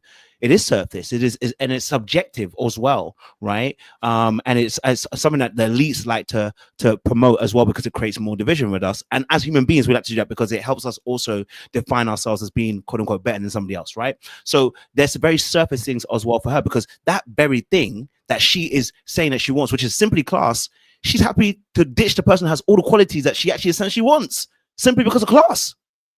So it's very surface too. So whilst I'm not saying that race and class yes, we have seen that. I mean, again, we're not going to compare the two completely in terms of being black and being class, right? But what I'm saying is the understanding of the issue, which is what I'm saying to you, having the ability to be able to say, okay, I can empathize with this position, right, and see that there's another way to look at it. But in Michelle's one, I'm saying we're able to understand that a bit more, and I'm like, we should be able to understand both points of view here. You know what I mean? I can understand Michelle wanting that person to be of a certain class, right? And now we can talk about how problematic the fact that her wanting somebody who's a certain skin tone and them things there, yeah, has been problematic. But you know, I can understand that. I can understand in this aspect how that she wanted that, and due to that, she's unable to function in that relationship. So actually, I mean, I'm more in agreement than disagreement, actually, to be honest. But I'm just saying, you know, yeah, I was being cheeky at first. Now I do actually understand what you're saying. Yeah, and I get it that there are overlaps, and I think my tolerance for Camille waned as it continued to go on week after week after week, because after she mentioned it the first time, I was like, okay, yeah, I got it, because we kind of all got it. It was kind of funny, you know. Thomas is kind of like a nerdy, you know, nerdy black guy. But then it just continued to persist and persist and persist and persist. And I think after seeing his reaction and hearing different feedback from him, it was like, it's getting to be cringy, and now we're like going into a territory where I think it's stuff that just we have to talk about from a race perspective. And I think we should talk about class things too, you know. And just like Dr. Pia had that conversation with her, I think, yes, that's something worthy of consideration. But I think trying to say David's going to fix that, that is also a leap that I'm not ready to buy into that just yet, because saying, oh, David is everything she asked for, and now David can help to match your lifestyle. I just think we haven't seen enough evidence of that. And the evidence that we've seen of that is that David is going to go in the opposite direction, or she's going to have to do things to bring him up. And there's a lot of women that just don't want to have to raise up a man's level. They don't want to have to do that. Some are fine with doing it, but there's a population of women that don't want to do it. And I don't think Michelle wants to elevate David to her lifestyle or bring him along. She wants somebody that's equitable with her. That's fair. That was healthy. All right, cool. Well, we've reached the end of the show, ladies and gentlemen. It's been a good show once more again. It's been good fun having this conversation about Married at First Sight. Y'all got me into watching it. Sean was pressuring me this season. I need to watch it, and he was a good pressure. You know what I mean? Like I'm not regretting any changes this season, so I'm enjoying Married at First Sight. I hope you guys are also as well, and ladies too. And I hope you guys are enjoying the summation of conversations and the panelists as well. Thank you for Latoya, Seaway, El Cid. Thank you as well, Easton. Thank you as well, Trey, Sean, for joining us as well. It's been a really, really good conversation. But before I bounce off, obviously we've got to let Sean do what he do best. You know, he is our resident deacon, and he's gonna give us our benediction. You know. Yeah, this is it for the new year, because maths doesn't come back until January. So, oh, serious? Yeah, until January 7th, I believe. So between Christmas and New Year's, I think they're taking a little break. So, you know, this is it. This is the final one. And I think it was a great discussion. So, you know, listen, we had everybody. We had all the heavy hitters amongst us tonight. So we appreciate you all for the great conversation. And I think some of the key advice is, listen, first, we say it's nothing new, but look in that mirror, right? And look in the mirror and look at what reflects back in you. And also be ready to give people grace. You know, we think about Emem and Ikechi. We had a real difficult conversation to navigate, especially when the consent topic came up. You know, give people grace. You know, in relationships, give people the benefit of the doubt, and don't just go throwing out words that are going to light a fire. Right. So, and if you do happen to light a fire with your words, be prepared to extinguish it, and don't ignite the fire even further, because that causes damage and causes harm. So please give your partners grace. You know, when it comes to Juan and Carla, you know, hey, look, we gotta be able to meet each other's needs and love each other the way we want to be loved. But if it's not a match, it's not a match. And if we don't work together, we can leave respectfully. You know, then we have Madison and Allen. Again, you know, we gotta, you know, us men, Allen, please, we ask you, brother, Stand in your truth. Be confident in who you are, with your hoopty. That's really not a hoopty, brother. And, you know, listen, you deserve better. You deserve to be treated better. Don't tolerate, you know, somebody that's going to tolerate you. You should be celebrated. You shouldn't be left at bars by yourself with your spouse. You should be respected, appreciated, loved, and adored, and given the same back. And be honest, right? Don't play games. Don't tell somebody we're going to play Twister and I'm not wearing underwear, but it ain't going to go further than a hand touch on the red circle. That's not fair. Last but not least, David and Michelle, listen, be honest. Be honest and don't force it. You know, don't force a square, what is it? A square circle through a peg. Y'all know what I'm talking about. Don't force it. If it don't fit, don't force it. And if you live in a basement, clean the basement. All right. Keep your basement clean. Keep your basement tidy. Whatever your surroundings are, keep them tidy so that whomever you entertained is not grossed out. Back to you, Coach. Thank you very much, Sean. Appreciate that. Listen, audience members, thank you so much. I appreciate you. And thank you for coming through. I think it's my aircon that's probably making noise in the background, but let me turn it off. There you go. But yeah, thank you very much for joining us, guys and ladies as well. We came out 520 strong, and I appreciate y'all. Make sure you guys are liking the live on the way out because we appreciate you and you appreciate us. It's called reciprocation of energy. Okay, make sure you stay locked and loaded. Don't do anything I wouldn't do.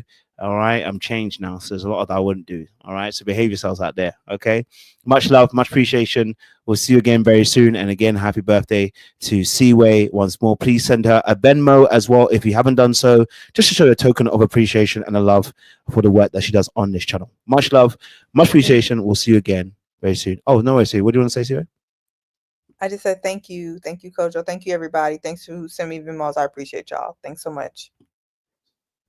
No worries, Seaway. Appreciate you. Audience, good night.